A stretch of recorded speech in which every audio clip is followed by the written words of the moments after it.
Hello everyone, very good evening ji, very good evening. मैं काजल स्वागत करती हाँ तुहाडा अरोड़ा क्लासेस दे टीचिंग प्लेटफॉर्म पे। एज अनाउंसेस दैट कि मास्टर कैडर दा जिहड़ा मॉक टेस्ट है अरोड़ा क्लासेस वालों 30th ऑफ अप्रैल ਨੂੰ लिया जा रहा है। ਤੇ 30th अप्रैल ਨੂੰ मॉक टेस्ट तो पहला ਅਸੀਂ ਤੁਹਾਡੇ ਲਈ ਲੈ ਕੇ ਆਏ ਹਾਂ कुछ वन शॉर्ट सैशंस। इस वन शॉर्ट सैशंस के अंदर अपने को वन डे वन चैप्टर रहेगा। ऑलरेडी सिलेबस ਤੁਹਾਡੇ ਕੋਲ डिस्कस है टैलीग्राम चैनल ਤੇ। ਜਿਹੜੇ भी स्टूडेंट क्लास ਨੂੰ पहली बार देख रहे ने यस चैनल ਤੇ पहली बार है तो सब तो पहला जाके Arora classes teaching exam channel का telegram and chemistry with Kajal ma'am telegram channel join कर लो। Very good evening ji, very good evening. इसकी जो पीडीएफ है आपको मेरे टेलीग्राम पे मिल जाएगी। टेलीग्राम आप ज्वाइन कर लेना, केमिस्ट्री विद काजल मैम। आज अपना पहला चैप्टर है some basic concepts of chemistry. कल का अपना जो शेड्यूल रहेगा स्ट्रक्चर ऑफ एटम रहेगा एंड कल क्लास की टाइमिंग 4:30 रहेगी। कल क्लास की टाइमिंग 4:30 रहेगी और डेली 4:30 ही रहेगी। 4:30 से लेके 6:30 तक आपका सेशन होगा और इसके कुछ इंपॉर्टेंट एमसीक्यूज जो कि आपको मेरे टेलीग्राम चैनल पे मिल जाएंगे। तो सबसे पहले एक वन शॉर्ट सेशन लेते हैं जिसमें अपन सारा सिलेबस कवर करेंगे कि एक्चुअल में केमिस्ट्री ये है क्या, व्हाट इज केमिस्ट्री। तो कोई बताएगा केमिस्ट्री की डेफिनेशन क्या होती है। आज केमिस्ट्री पढ़ने आए हो तो सबसे पहले ये बताओ कि केमिस्ट्री की डेफिनेशन क्या होती है, केमिस्ट्री की इंपॉर्टेंस ही क्या है अपनी लाइफ में, क्या इतनी केमिस्ट्री क्यों पढ़नी पड़ती है। वो वर्ड होता है ना कि यार मेरी उसके साथ केमिस्ट्री बड़ी अच्छी है, तो ये केमिस्ट्री वर्ड बड़ा प्यारा वर्ड है। तो ये केमिस्ट्री वर्ड बड़ा ही प्यारा वर्ड है, तो इस केमिस्ट्री का कोई मतलब बताएगा कि आपको केमिस्ट्री क्यों पढ़नी पड़ रही है, इंपॉर्टेंस क्या है केमिस्ट्री की, what is the importance of chemistry. जल्दी से, सारे आप साइंस वाले हो, साइंस वाले हो तो केमिस्ट्री तो पढ़ के ही आए हो। तो भाई अगर आप हर जगह देखें तो केमिस्ट्री देखने को मिलती है। चाहे एसी चला लो, एसी में गैस मिलेगी, वो भी केमिस्ट्री से कहीं ना कहीं रिलेट करेगी। बुखार हो गया, दवाई लेनी है तो भी केमिस्ट्री याद आएगी। कुछ ना कुछ मर्जी कर लो, केमिस्ट्री तो बेटा भाई आपको पढ़नी ही पड़ेगी।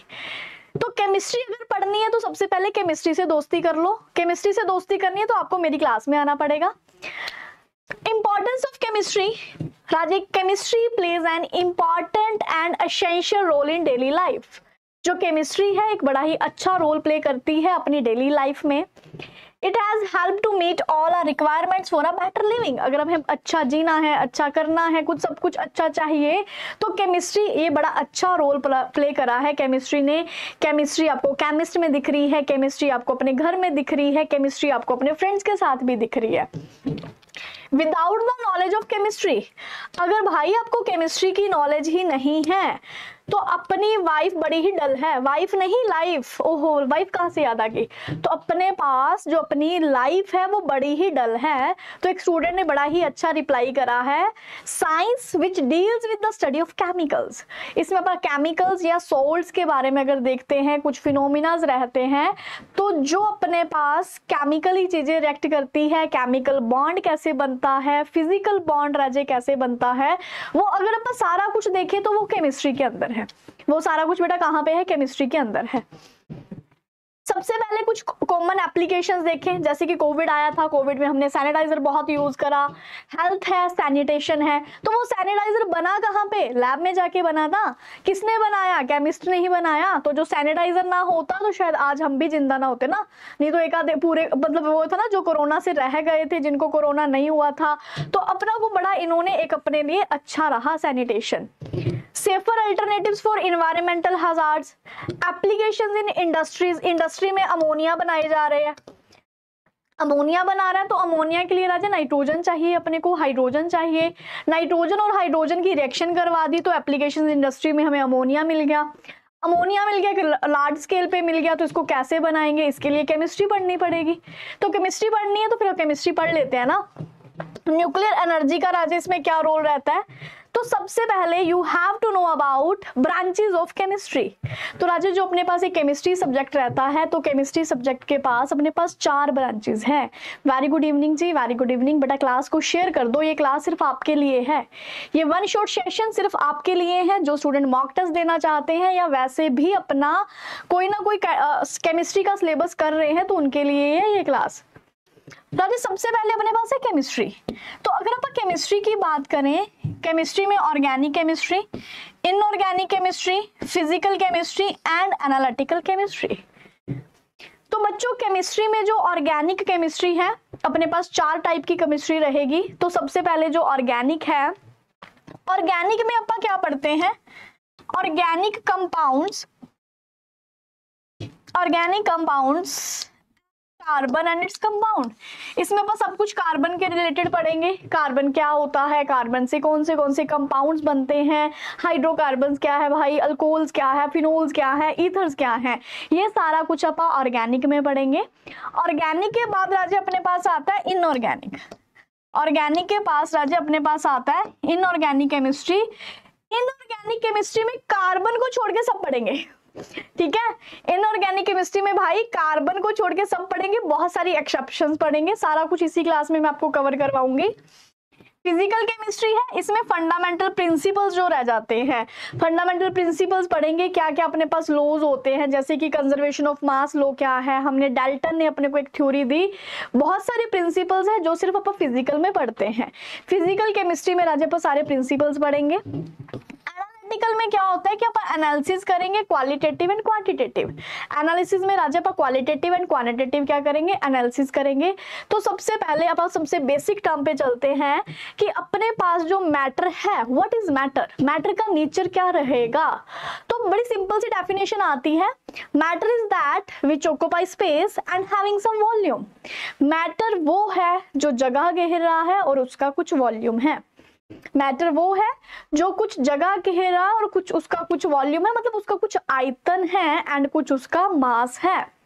तो अभी बेटा वो बात करें तो एवरीथिंग जो भी अपने आसपास है, जो भी अपने आसपास है, everything which is around, everything which is around us, जो अपने अराउंड है, and the presence of which can be felt, और जिसको आपा फेल्ट कर सकते हैं, जिसको आपा अपने 5 सेंसेस से फेल्ट कर सकते हैं।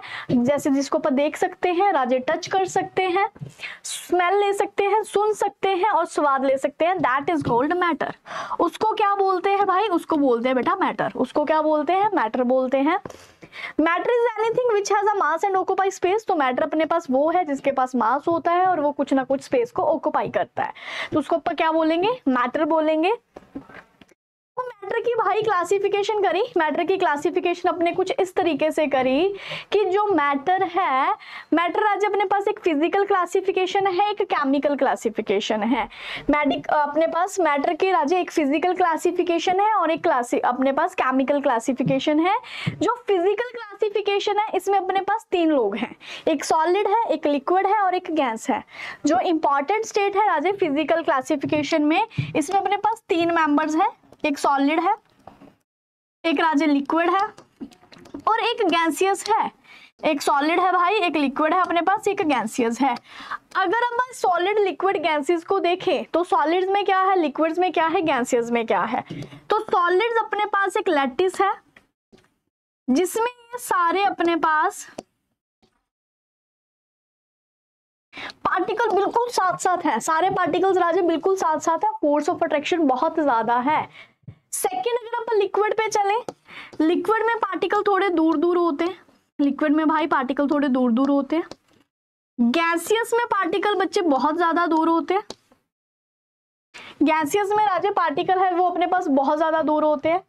तो सॉलिड एक स्टेट ऐसी स्टेट होती है जिसको अपन ठोस बोलते हैं। सॉलिड एक ऐसी स्टेट है जिसमें सारे पार्टिकल्स बिल्कुल साथ साथ होते हैं, लाइक अ पेन। ये मेरे पास पेन है, अगर मैं इस पेन को ब्रेक करूंगी, अगर मैं इस पेन को ब्रेक करूंगी तो मेरे को ज्यादा फोर्स लगाना पड़ेगा, तो इसमें फोर्स ऑफ अट्रैक्शन सबसे ज्यादा होता है। तो सॉलिड्स में भाई लिखो फोर्स ऑफ अट्रैक्शन भाई सबसे ज्यादा बेटा किधर होता है, सॉलिड्स में।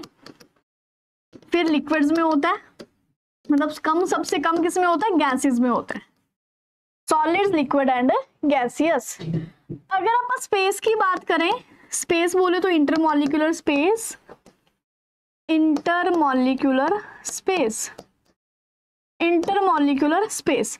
तो सबसे ज्यादा जो वेला है, सबसे ज्यादा फ्री कौन है, सबसे ज्यादा फ्री कौन है, जिसको नहीं पढ़ना, जिसको नहीं पढ़ना वो सबसे ज्यादा फ्री है। तो भाई यहाँ पे सबसे ज्यादा फ्री कौन है, गैसियस। गैसियस के बाद अपने पास लिक्विड, लिक्विड फिर अपने पास सॉलिड। सबसे बिजी कौन है? सॉलिड। सबसे वेला कौन है? गैसेस। सबसे वेला कौन है? गैसेस है। तो ये दो फैक्टर हैं जो कि सॉलिड और लिक्विड में हमें पता होने चाहिए कि सॉलिड्स में इंटरमॉलिक्यूलर फोर्सेस ज्यादा होता है और गैसियस में इंटरमॉलिक्यूलर स्पेस ज्यादा होता है। सॉलिड, लिक्विड, गैसियस के साथ राजा अपने पास फिर आता है डिफ्यूजन। क्या आता है? एक प्रोसेस डिफ्यूजन आता है। डिफ्यूजन होता है इंटरमिक्सिंग ऑफ पार्टिकल्स। डिफ्यूजन क्या होता है बच्चों? डिफ्यूजन होता है इंटरमिक्सिंग ऑफ पार्टिकल्स, कि कोई पार्टिकल दूसरे के साथ, इंटरमिक्सिंग ऑफ पार्टिकल्स, एक पार्टिकल दूसरे पार्टिकल के साथ जब मिक्स हो जाता है उसको क्या बोलते हैं? डिफ्यूजन बोलते हैं। देखो आपने क्या करा, परफ्यूम लगा के आई, आप परफ्यूम लगा के क्लास में जैसे ही आए मेरे को पता लग गया कि आपने परफ्यूम लगाया है। वाई? मेरे को कैसे पता लगा? आप बाहर ही थे, मेरे को फिर भी पता लग गया। कैसे पता लगा? क्योंकि जो गैसियस के पार्टिकल्स होते हैं ना वो बड़ी हाई काइनेटिक एनर्जी के साथ मूव करते हैं, तो वो फ्री होते हैं। गैसियस के पार्टिकल, किसी का डर नहीं होता, वो घूमते ही रहते हैं। तो वो घूमते घूमते पार्टिकल्स मेरे पास भी आ गए, तो वो अपने पास जो डिफ्यूजन का प्रोसेस होता है, तो डिफ्यूजन का प्रोसेस बच्चे सबसे ज्यादा कौन शो करता है? गैसियस शो करता है। तो gaseous shows more diffusion, gaseous shows राजे मोर डिफ्यूजन। सबसे ज्यादा जो डिफ्यूजन रेट अच्छा होता है वो अपने पास किसका होता है? गैसियस का होता है। अब दूसरा फैक्टर और बड़ा ट्रेंडिंग में आता है इसका, कंप्रेसिबिलिटी। दूसरा फैक्टर कौन सा होता है बेटा? कंप्रेसिबिलिटी। तो इसमें अपन कंप्रेसिबिलिटी की बात करें तो कंप्रेसिबिलिटी होता है दबाव। कंप्रेसिबिलिटी क्या होता है? दबाव। आप किसी चीज को कितना प्रेस कर सकते हो। अभी अपने पास एक बोर्ड है, ठीक है, ये भाई बोर्ड है, ये बोर्ड सॉलिड फॉर्म में है, क्या मैं इसको प्रेस कर सकती हूँ? हाँ प्रेस कर सकती हूँ, बट अंदर तो नहीं जाएगा ना ये। तो उसी तरह अभी गैसियस में मेरे पास कुछ पड़ा नहीं, तो मान के चलो आपके पास बलून है, ठीक है, बलून को आप ऐसे करोगे या अपने पास कोई भी स्पंज है तो वो प्रेस इजिली हो जाती है, तो वो प्रेस राजे इजिली हो जाती है। वाई? क्योंकि वो कंप्रेशन में अपने पास क्या होता है, छोटे छोटे छेद होते हैं, उसके पास छेद होते हैं, उसमें एयर ट्रैप होती है। जब भी अपन स्पंज को ऐसे करते हैं तो उसमें से अपने वो कंप्रेसिबिलिटी हो जाती है। तो सबसे अच्छा जो कंप्रेसिबिलिटी फैक्टर होता है कि सबसे अच्छा कंप्रेस कौन हो सकता है, तो सबसे अच्छा राजे कंप्रेस गैसेस हो सकता है, और सबसे बुरा कंप्रेस कौन होता है? Solid, gaseous, liquid and solid. Gaseous, liquid and solid. तो कंप्रेसिबिलिटी ਦੇ अंदर राजे अपने को जेड़ा गैसियस है, गैसियस वाला जेड़ा अपने को फैक्टर रह रहा है, गैसियस ਦੇ अंदर बहुत ज्यादा कंप्रेसिबिलिटी हुंदी है। ਇੱਥੇ ਹੀ ਆਪਣੇ ਕੋਲ ਲਿक्विफिकेशन गैसेस हो ਜਾਂਦੀ ਹੈ, ਬਿਕਾਜ਼ ਗੈਸੀਅਸ ਨੂੰ ਜਦੋਂ ਆਪਾਂ ਇੱਕ ਹਾਈ ਪ੍ਰੈਸ਼ਰ ਤੇ ਕਰਦੇ ਹਾਂ ਐਂਡ ਟੈਂਪਰੇਚਰ ਲੋ ਹੋ ਜਾਂਦਾ ਹੈ ਤਾਂ ਆਪਣੇ ਕੋਲ ਕੀ ਹੈ, ਆਪਣੇ ਕੋਲ ਗੈसेस ਲਿक्विफिकेशन ਹੋਗੀ। ਐਂਡ ਲਿक्विफिकेशन ਕਿਉਂ ਹੋਈ? ਕਿਉਂਕਿ ਜਿਹੜੀਆਂ ਗੈसेस ਹੁੰਦੀਆਂ ਹੈ ਉਹ मोर कंप्रेसिबल ਹੁੰਦੀਆਂ। गैसेस ਕੀ ਹੁੰਦੀਆਂ ਰਾਜੇ? मोर कंप्रेसिबल ਹੁੰਦੀਆਂ। देखो यहाँ तक भाई समझ आया सबको? यहाँ तक सबको क्लियर है? चलो जल्दी से लेक्चर को लाइक कर दो, शेयर कर दो। लेक्चर को बेटा लाइक कर दो, शेयर कर दो, तभी अपने साथियों को जल्दी से बुला लो। क्लास अभी ही स्टार्ट हुई है। नेक्स्ट अपने पास देखो, उन्होंने बोला कि अपने पास ना 3 फिजिकल स्टेट है। 3 फिजिकल स्टेट मतलब जिसको अपन देख पा रहे हैं। ये मैंने बर्फ बनाई है, ये अपने एक ग्लास में पानी है, और ये भाई गैसियस है। ये क्या है भाई? गैसियस है। बच्चों ये सॉलिड्स है, ये लिक्विड है, और बेटा ये गैसियस है। ये सॉलिड्स है, ये लिक्विड है, और ये गैसियस है। तो अब सॉलिड में क्या होगा? ये सारे पार्टिकल एक साथ है, एक अच्छा स्ट्रक्चर बन रहा है अपने पास। राजे सॉलिड्स के पार्टिकल अपने पास एक साथ है, एक स्ट्रक्चर अच्छा बन रहा है। क्या बन रहा है? एक अच्छा स्ट्रक्चर बन रहा है। तो ये सारे पार्टिकल्स बिल्कुल साथ साथ होंगे, ये पार्टिकल बिल्कुल साथ साथ होंगे। अगर मैंने इधर हाई टेम्परेचर दे दिया बच्चे, मैंने इधर अगर हाई टेम्परेचर दे दिया तो हाई टेम्परेचर देने पे ये तो बर्फ पिघल गई। हाई टेम्परेचर देने पे ये तो बर्फ पिघल गई। बर्फ जैसे ही पिघली तो ये लिक्विड बन गई। तो बर्फ भाई जैसे ही पिघली तो राजे ये क्या बन गई? ये लिक्विड बन गई। ये क्या बन गई? लिक्विड बन गई। अब लिक्विड को फिर और गर्म करा, लिक्विड को और गर्म करा, मतलब लिक्विड को अपने बॉयल करा, लिक्विड को अपने और टेम्परेचर दिया। राजा लिक्विड को जब अपने और टेम्परेचर दिया तो ये गैसियस बन गई। तो यहाँ पे कौन बन गया, ये गैसियस बन गई। तो सॉलिड से लिक्विड, लिक्विड से gaseous, there are interconversion of states. तो ये स्टेट एक से दूसरी, दूसरी से तीसरी चली गई। तो अगर अपने को सॉलिड को बेटा हीट में बदलना, सॉलिड को अगर आप हीट दे देते हैं, सॉलिड वाली सब्सटेंसेस आपकी लिक्विड में चली गई, तो मतलब आपने टेम्परेचर दिया, आपने हीट दी, आपने क्या प्रोवाइड करवाया राजे, टेम्परेचर दिया। अगर लिक्विड को आपने ठंडा कर लिया, देखो मैंने, मेरे पास ना ये पानी था, ये पानी मैंने फ्रिज में रख दिया, ये पानी मैंने फ्रिज में रख दिया। बच्चे मैंने जैसे ही पानी फ्रिज में रखा तो पानी फ्रीज हो गया, तो मैंने ठंडा कर दिया। तो इस प्रोसेस को आप क्या बोलते हैं, फ्रीजिंग। क्या बोलते हैं, फ्रीजिंग। इसको क्या बोलते हो, मेल्टिंग। इसको क्या बोलते हो बच्चे, मेल्टिंग बोलते हो। और लिक्विड अगर गैस में चला जा रहा है तो इसमें भी टेम्परेचर देंगे। गैस अगर लिक्विड में ठंडी हो रही है तो कूल होएगा। अगर सॉलिड डायरेक्ट गैस में चला जाए आपका राजा, अगर आपका सॉलिड डायरेक्ट गैस में चला जाए, सॉलिड डायरेक्ट गैस में चला जाए, उसको बोलते हैं सब्लिमेशन। उसको कौन सी प्रोसेस बोलते हैं राजा, sublimation. These all are basics, ये आपको पता होने चाहिए according to physical classification. Physical classification में अपने पास सॉलिड, लिक्विड, गैस 3 स्टेट्स होती हैं मैटर की। तो ये सबसे पहले तो जो अपने एनवायरनमेंट में चीजें पता है हमें कि किस फॉर्म में है भाई, वो तो पता हो ना। हाँ यस, वेरी गुड। कंडेंसेशन क्या होता है, गैस टू लिक्विड, क्या बात है। सब्लिमेशन, डिपोजिशन, ऑल गुड, बहुत अच्छे। चले आगे, इस स्लाइड तक किसी को कोई दिक्कत, कोई परेशानी? ये स्लाइड्स आपको सारी मेरे टेलीग्राम पे मिल जाएंगी। टेलीग्राम बस सबसे पहले ज्वाइन कर लेना, chemistry with Kajal ma'am. Next राज्य अपने को है केमिकल क्लासिफिकेशन। तो बच्चे केमिकल क्लासिफिकेशन में अब क्या हुआ, केमिकल क्लासिफिकेशन में बेटा अब क्या हुआ कि इन्होंने बांट दिए चीजें। इन्होंने क्या करा, अब यहाँ पे अपने केमिकल में ना 2 तरीके से चीज को बांट दिया। एक होते हैं प्योर सब्सटेंसेस, दूसरे होते हैं अपने पास मिक्सचर। एक होते हैं प्योर सब्सटेंसेस और दूसरे अपने पास क्या होते हैं, मिक्सचर्स होते हैं।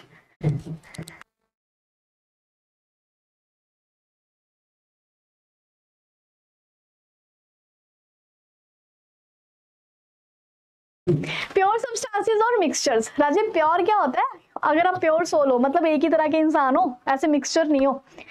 एक होते हैं प्योर सब्सटेंसेस, दूसरे होते हैं मिक्सचर्स। मिक्सचर्स क्या होते हैं, मतलब काजू भुजिया, जिसमें काजू कम और भुजिया ज्यादा, तो वो क्या है, मिक्सचर्स है। वो क्या भाई, मिक्सचर्स है। प्योर सब्सटेंसेस मींस जेड़े कि अपने कोल एक ही टाइप दे एलिमेंट है। Pure substances are two substances which are only one kind of atom. जिथे सिर्फ अपने कोल एक ही काइंड दे राजे एटम्स होंगे, उन्होंने आप की बोलते हैं, हाँ प्योर सब्सटेंसेस बोलते हैं। Matter is classified into 2 ways, physical और केमिकल। सॉलिड्स अपने पढ़ लिया, लिक्विड्स अपने पढ़ लिया, गैसेस अपने पढ़ लिया। राजे प्योर सब्सटेंसेस और मिक्सचर की बात करें तो प्योर फिर बांट दिया, फिर इनकी क्या हो गई, बांटेदारी होगी। प्योर में राजे अपने पास आएंगे एलिमेंट्स और कंपाउंड्स। प्योर में कौन आएगा, प्योर में राजे अपने पास आएंगे एलिमेंट और कंपाउंड्स। अब एलिमेंट क्या होते हैं और कंपाउंड्स क्या होते हैं? एलिमेंट्स भाई वो होते हैं, it is the simplest form of matter. मान लो मैंने लिख दिया आयरन, आयरन का सिंबल होता है Fe, ठीक है। ये बोलोगे मैम ये तो आपने बताया ही नहीं, ये मान के चलो आपको पता है, ये मैं मान के चल रही हूँ कि आप केमिस्ट्री वाले बच्चे हो तो आपको आयरन का सिंबल पता है। अभी अपने पास आ गया कार्बन, कार्बन का सिंबल होता है राजेश C। कार्बन का सिंबल क्या होता है, C होती है। कार्बन का सिंबल राजेश C होता है, तो ये भी क्या है कि एलिमेंट है। यस ये भी क्या रहेगा बेटा, कार्बन का अपना एलिमेंट C है, ये भी एक एलिमेंट है। इकलौता, इकलौता जो अपने घर में एक इकलौता बच्चा है ना वो एलिमेंट है। चलो बताओ मेरे में आप में से एलिमेंट कौन है? जो भी अपने घर में एक इकलौता बच्चा है, मतलब इकलौता इकलौता है, चाहे इकलौता लड़की है चाहे इकलौती लड़की है। गलत बोल दिया ना मैंने, इकलौती लड़की और इकलौता लड़का। यस बिल्कुल, ये क्लास राजे डेली होती है यूट्यूब पर, बस इस क्लास की जो टाइमिंग होती है वो 4:30 होती है। इस क्लास की टाइमिंग बेटा 4:30 होती है। पिछले 2 मंथ से ये क्लास बिल्कुल रेगुलर है, 2 मंथ से राजे ये क्लास रेगुलर है, डेली क्लास होती है गगनदीप। अब देखो कि जो एलिमेंट है ना, एलिमेंट एक ही तरह का प्योर काइंड ऑफ सब्सटेंसेस जो होते हैं वो एलिमेंट्स होते हैं। वो क्या होते हैं? वो एलिमेंट्स होते हैं। An element consist only one type of particle. इसमें घाचा माचा नहीं करना, ये भी आ गया वो भी आ गया, सिर्फ एक ही तरीके का एलिमेंट पार्टिकल होना चाहिए। एक ही तरीके का अगर पार्टिकल है तो उसको आप क्या बोलेंगे? एलिमेंट बोलेंगे। क्या बोलेंगे बच्चों? एलिमेंट बोलेंगे। हाइड्रोजन हो गया, कार्बन हो गया, ऑक्सीजन हो गया, इकलौते पार्टिकल है भाई, हम इकलौते हैं अपने घर के। मैं तो इकलौती हूँ अपनी घर की, ठीक है। बट मेरे को आज पता लगा कि जो पहला बच्चा होता है वो ज्यादा लाडला होता है, पर मैं तो दूसरी हूँ। नहीं, बट मैं फिर भी बहुत लाडली हूँ। चलो, only one type of particles, तो बेटा अपने पास वन टाइप ऑफ पार्टिकल्स जो रहता है उसको अपन क्या बोलेंगे? एलिमेंट बोलेंगे। और जो ये पार्टिकल्स होते हैं ये एटम्स भी हो सकते हैं, ये मॉलिक्यूल्स भी हो सकते हैं। जो ये पार्टिकल्स हैं ये पार्टिकल्स राजे एटम्स भी हो सकते हैं एंड मॉलिक्यूल्स भी हो सकते हैं। तो देखो, अगर आप एटम की बात करें जिसको आप ब्रेक नहीं कर सकते, एटम्स अकॉर्डिंग टू, पहले की बात बता रही हूं, अभी डाल्टन आएगा, ठीक है। एटम्स पहले ये बोलते थे कि इसको ब्रेक नहीं कर सकते। मॉलिक्यूल्स हो गया जैसे H2 हो गया, Cl2 हो गया राजे, N2 हो गया, O2 हो गया। अब H2 है, H2 भी 2 है तो ये मॉलिक्यूल बन गया। अगर अकेला हाइड्रोजन है, देखो अगर तो अकेला हाइड्रोजन है तो ये एटम है। कॉपर है भाई, ये एटम है। कैल्शियम है राजे, ये एटम है। Mg है, मैग्नीशियम है राजे, ये एटम है। Magnesium, calcium, copper and hydrogen, तो ये सारे एटम्स हैं। तो ये सारे क्या है भाई? ये सारे एटम्स हैं। एटम्स हो गया, H2 हो गया, Cl2 हो गया, N2 हो गया एंड O2 हो गया, तो ये सारे एटम्स हैं। सॉरी, Mg हो गया, कैल्शियम हो गया, कॉपर हो गया, हाइड्रोजन हो गया, ये सारे एटम हैं। बट जब भाई भाई मिल गए तो मॉलिक्यूल बन गए। मैं अकेली हाइड्रोजन, हाइड्रोजन के साथ हाइड्रोजन आ गया तो क्या बन गया? मॉलिक्यूल बन गया। हाइड्रोजन के साथ राजे हाइड्रोजन आ गया तो उसको क्या बोलते हैं? मॉलिक्यूल बोलते हैं। बट एक ही तरह के है ना, ऐसे अलग अलग तो नहीं है ना, घाचा पाचा तो नहीं हो गया ना, एक हाइड्रोजन से आ गया, क्लोरीन से आ गया। तो जब एक ही तरह के अपने पास एलिमेंट होते हैं उसको अपन क्या बोलते हैं? एक ही तरह के एटम है, दैट इज एलिमेंट। उसको क्या बोलेंगे? एलिमेंट बोलेंगे। और स्मॉलेस्ट यूनिट है जो एलिमेंट की वो एटम होती है राजू। जो स्मॉलेस्ट यूनिट है अपने पास एटम की, स्मॉलेस्ट यूनिट है जो एलिमेंट की वो एटम होती है। दो या दो से ज्यादा जब एटम आपस में मिल जाते हैं तो अपने को मॉलिक्यूल देते हैं। टोटल नंबर ऑफ एलिमेंट कितने हैं? 118 है। 98 एलिमेंट्स नेचुरली अक्कर करते हैं और 20 राजे अपने पास आर्टिफिशियल होते हैं। 20 कौन से हैं? आर्टिफिशियल है। तो इसमें एग्जांपल्स देख लो, sodium, potassium, magnesium, aluminium, silicon, phosphorus, carbon, fluorine and bromine, ये सारे अपने पास एलिमेंट्स हैं। ये सारे भाई की हैं, ये सारे बेटा अपने पास एलिमेंट्स हैं। ये सारे अपने पास क्या है? एलिमेंट्स हैं। बताइए समझ आया? यहां तक किसी को कोई दिक्कत, कोई परेशानी? जल्दी बताइए, यहां तक किसी को कोई दिक्कत, कोई परेशानी? रिप्लाई करा करो। देखो, योर फ्यूचर टीचर्स, तो कभी भी आपको लगता है कि जो टीचिंग प्रोसेस है वो वन वे हो सकता है? Teaching is a two way process. Teacher भी बोलेगा, स्टूडेंट भी बोलेगा। Got it? जल्दी जल्दी जल्दी, ऑल क्लियर? नेक्स्ट अपने पास आता है कंपाउंड्स। एक होता है स्टूडेंट, देखो एक होता है स्टूडेंट, स्टूडेंट प्लस स्टूडेंट अपने पास बन गई क्लास। अपने पास क्या बन गई? क्लास। तो इसी तरीके से अपने पास ना कंपाउंड होता है।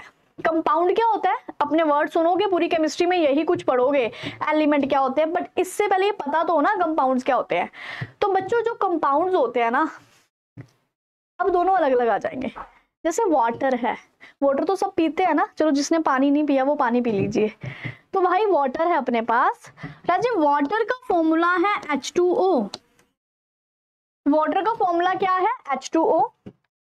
H2O अपने पास वाटर का फॉर्मूला है एंड CO2 कार्बन डाइऑक्साइड का फॉर्मूला है, C6H12O6। अब इसमें से ना ये हाइड्रोजन एलिमेंट है, अब राजे इसमें हाइड्रोजन एक एलिमेंट है, ऑक्सीजन एक एलिमेंट है। एलिमेंट और एलिमेंट, जब एलिमेंट और एलिमेंट आपस में मिल जाते हैं तो उसको कंपाउंड बोलते हैं। उसको क्या बोलते हैं? कंपाउंड बोलते हैं।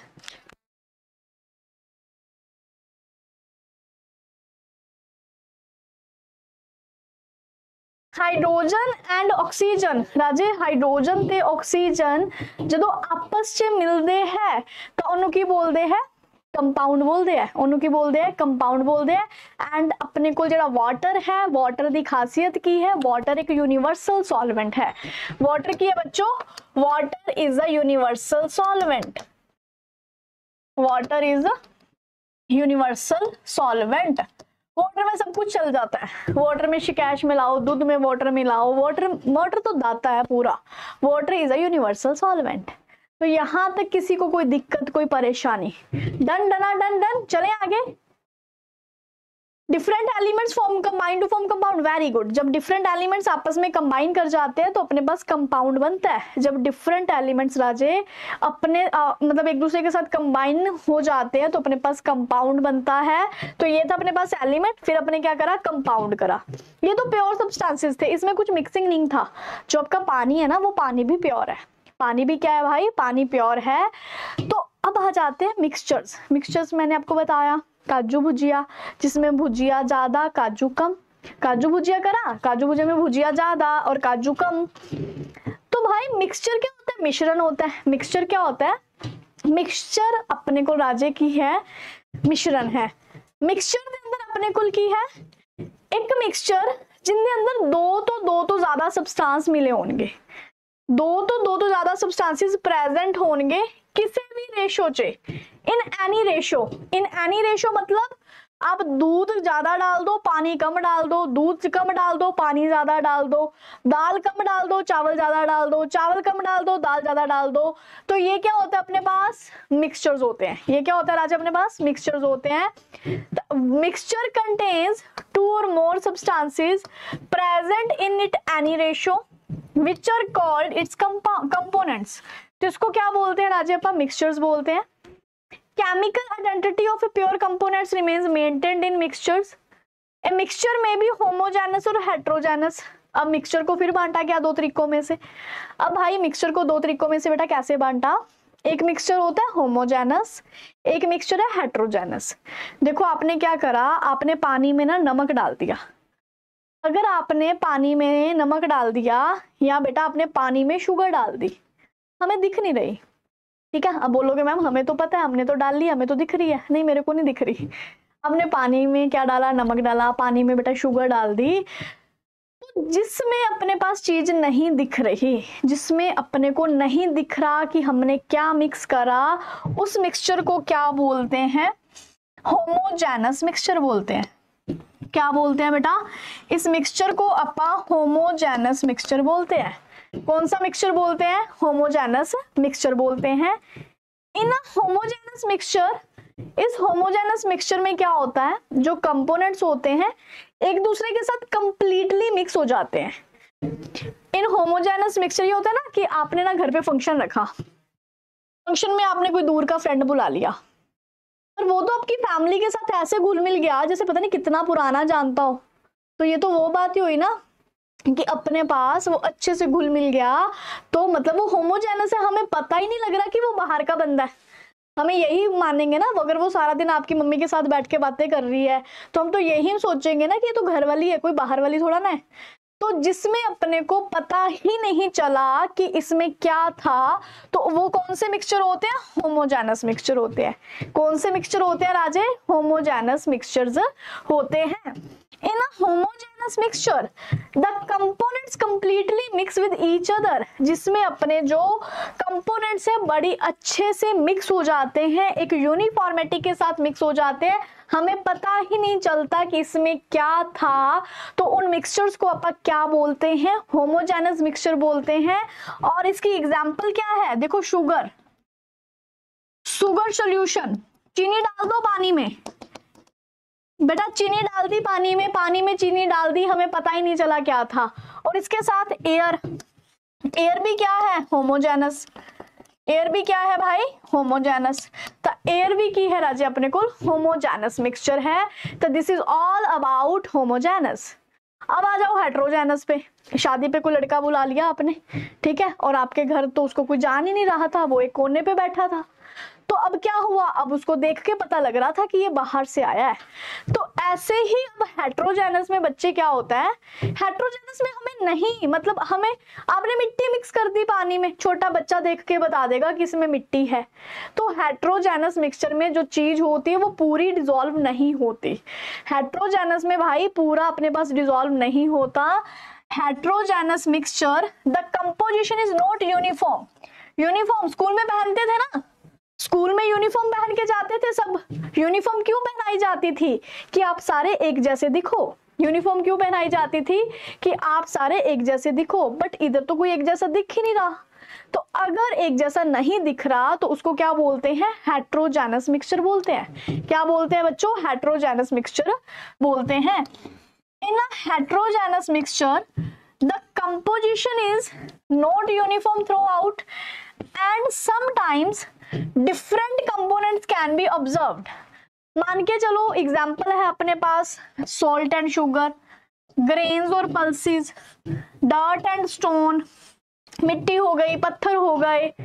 तो ये कंपोनेंट्स हैं, इनको अपन कुछ फिजिकल मेथड से अलग करेंगे, हैंड पिकिंग यूज कर लेंगे, फिल्ट्रेशन यूज कर लेंगे, क्रिस्टलाइजेशन यूज कर लेंगे और डिस्टिलेशन प्रोसेस यूज कर लेंगे। तो इन सभी प्रोसेसेस को हम कैसे अलग कर रहे हैं, हेट्रोजेनस मिक्सचर्स को कैसे अलग कर रहे हैं, फिल्ट्रेशन के साथ, क्रिस्टलाइजेशन के साथ और डिस्टिलेशन के साथ, और हैंड पिकिंग कर रहे हैं। हैंड राजे और हैंड पिकिंग के साथ आप इसको अलग करी जा रहे हैं। तो ये अपने पास कौन से मिक्सचर्स हैं, हेट्रोजेनस मिक्सचर है। समझ आया। देखो होमो में क्या होता है, सब एक जैसा, हेट्रो में क्या होता है भाई, different different, homo same same, hetero different different. तो these are called heterogeneous mixture. Okay, और नेक्स्ट चलते हैं प्रॉपर्टीज ऑफ मैटर। राजीव, जो अपने पास ये प्रॉपर्टीज है और इनको अपन कैसे माप सकते हैं। देखो जो अपने पास क्या होता है कि जब अपने को साइंस पढ़ी, हमने देखा कि अपने पास बहुत सारी चीजें हैं, अब इसको कैसे कैसे वेट करें, इनका मास क्या है, बहुत सारी चीजें छोटी है हमारे पास। तो भाई इसमें अब क्या हुआ, the quantities which we come across during our scientific studies. जब हम साइंस स्टडीज पढ़ने लगे तो हमें फिजिकल क्वांटिटीज की जरूरत पड़ी। मान लो कि आप सब्जी लेने गए, आपने सब्जी बोल दिया 2 किलो चाहिए। आप सब्जी बाहर में ले रहे हो तो बाहर को कैसे वेट करते हो, किलोग्राम में, उसकी यूनिट क्या रही, किलोग्राम रही। We buy vegetables in kilograms, milk in litres. अब दूध है, दूध एक लिक्विड की फॉर्म में है, तो अब इसको किस में लेंगे, लीटर्स में लेंगे। क्लॉथ इन मीटर्स, कपड़ा लेने जा रहे हो, कपड़ा कैसे लोगे, मीटर में लोगे। कपड़ा कैसे लोगे राजे, मीटर्स में लोगे। However, during scientific studies, in addition to the measurement of mass, जब आप पढ़ने लगे तो मास में जो मेजरमेंट करी, वॉल्यूम करी, तो अपने पास कुछ और क्वांटिटीज भी आ गई, अपने साथ कुछ और क्वांटिटीज भी आ गई। तो बच्चे उसमें कौन कौन सी क्वांटिटीज आई, टेम्परेचर देखोगे, प्रेशर देखोगे, कंसंट्रेशन टर्म देखोगे, जो कि इस चैप्टर का मोस्ट इंपॉर्टेंट पार्ट है। क्लास को लास्ट तक जरूर लगाना, लास्ट में आप में पढ़ेंगे कंसंट्रेशन। उसके बाद राजे फोर्सेस हुई, work and density. Force, work and density. Force होगा, वर्क होगा, डेंसिटी होगी। और बेटा जो आपका मॉक टेस्ट है वो 30 अप्रैल को है, और आपको हर एक टीचर मॉक टेस्ट की रिवीजन करवा रहा है। 3:30 आपकी बायो की क्लास होती है, 4:30 आपकी केमिस्ट्री की क्लास रहेगी, और 7 बजे आपकी मैथ्स की क्लास रहेगी। तो ये टाइम टेबल लिख लीजिए और इस टेलीग्राम चैनल को ज्वाइन कर लीजिए, केमिस्ट्री विद काजल मैम। हाँ जी बेटा, बिल्कुल डेली क्लास होती है, और ये क्लास 4:30 होती है। 4:30 पे ये क्लास रहती है आपकी, इसी चैनल पे क्लास रहती है। चलो पढ़ते हैं, दोबारा वापस आ जाओ। The international system of unit. अब मेरा नाम काजल सेतिया है, तो सेतिया मेरी क्या है, कास्ट है। आपका नाम रीना मिरोक है, मिरोक बेटा आपकी क्या है, आपकी कास्ट है। तो अभी इसको अपने पास साइंस में केमिस्ट्री में तो हमें यूनिट से काम चलाना पड़ेगा ना, और कास्ट लेके थोड़ा ना घूमेंगे कि मास की कास्ट सेतिया लिख दो, इसकी मिरोक लिख दो। तो अपने पास कुछ सिस्टम्स थे, आईयूपैक सिस्टम जिसको आप बोलते हैं international system of unit. International system of unit में अपने पास जितनी भी टर्म्स थी उसकी अपने पास इन्होंने एक सिंबल दे दिए, कुछ इजी करने के लिए हमें सिंबल प्रोवाइड करवा दिए गए।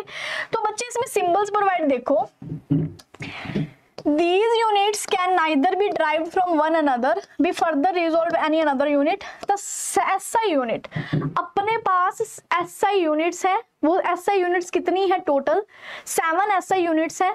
सबसे पहले बच्चे टाइम बहुत कीमती है, तो आप अपना टाइम वेस्ट मत करो। देखो आप कहीं से भी पढ़ो, मैं नहीं बोल रही कि आप मेरी क्लास में आके पढ़ो, आपको जिधर से भी समझ आता है, अच्छे से समझ आता है, अपने पेपर की तैयारी अच्छे से पढ़नी शुरू कर दो, मत करो time waste. Paper master cadre का दिखने को मिल जाएगा नवंबर में। अगर मान लो आपका पेपर हो जाता है ना, तो अगर अभी तक आपने पढ़ना स्टार्ट नहीं करा तो आप पेपर नहीं क्वालिफाई कर पाओगे। तो टाइम इज प्रीशियस, बचा लो ये अपना टाइम। टाइम है राजे अपने पास, सिंबल क्या है टाइम का, टी सिंबल है, सिंबल का टाइम का सिंबल टी सिंबल है। Name of the unit second है। अब टाइम को कैसे देखेंगे, सेकंड्स में भागती है ना सुई, देखो ऊपर क्लास चल रही है सेकंड्स में भाग रही है, तो टाइम की यूनिट्स क्या होती है, सेकंड्स है। टाइम की यूनिट बेटा क्या है, टाइम की यूनिट अपने पास सेकंड्स है। नाउ सिंबल क्या है यूनिट का, एस है। मास का सिंबल एम है, यूनिट क्या है, किलोग्राम है।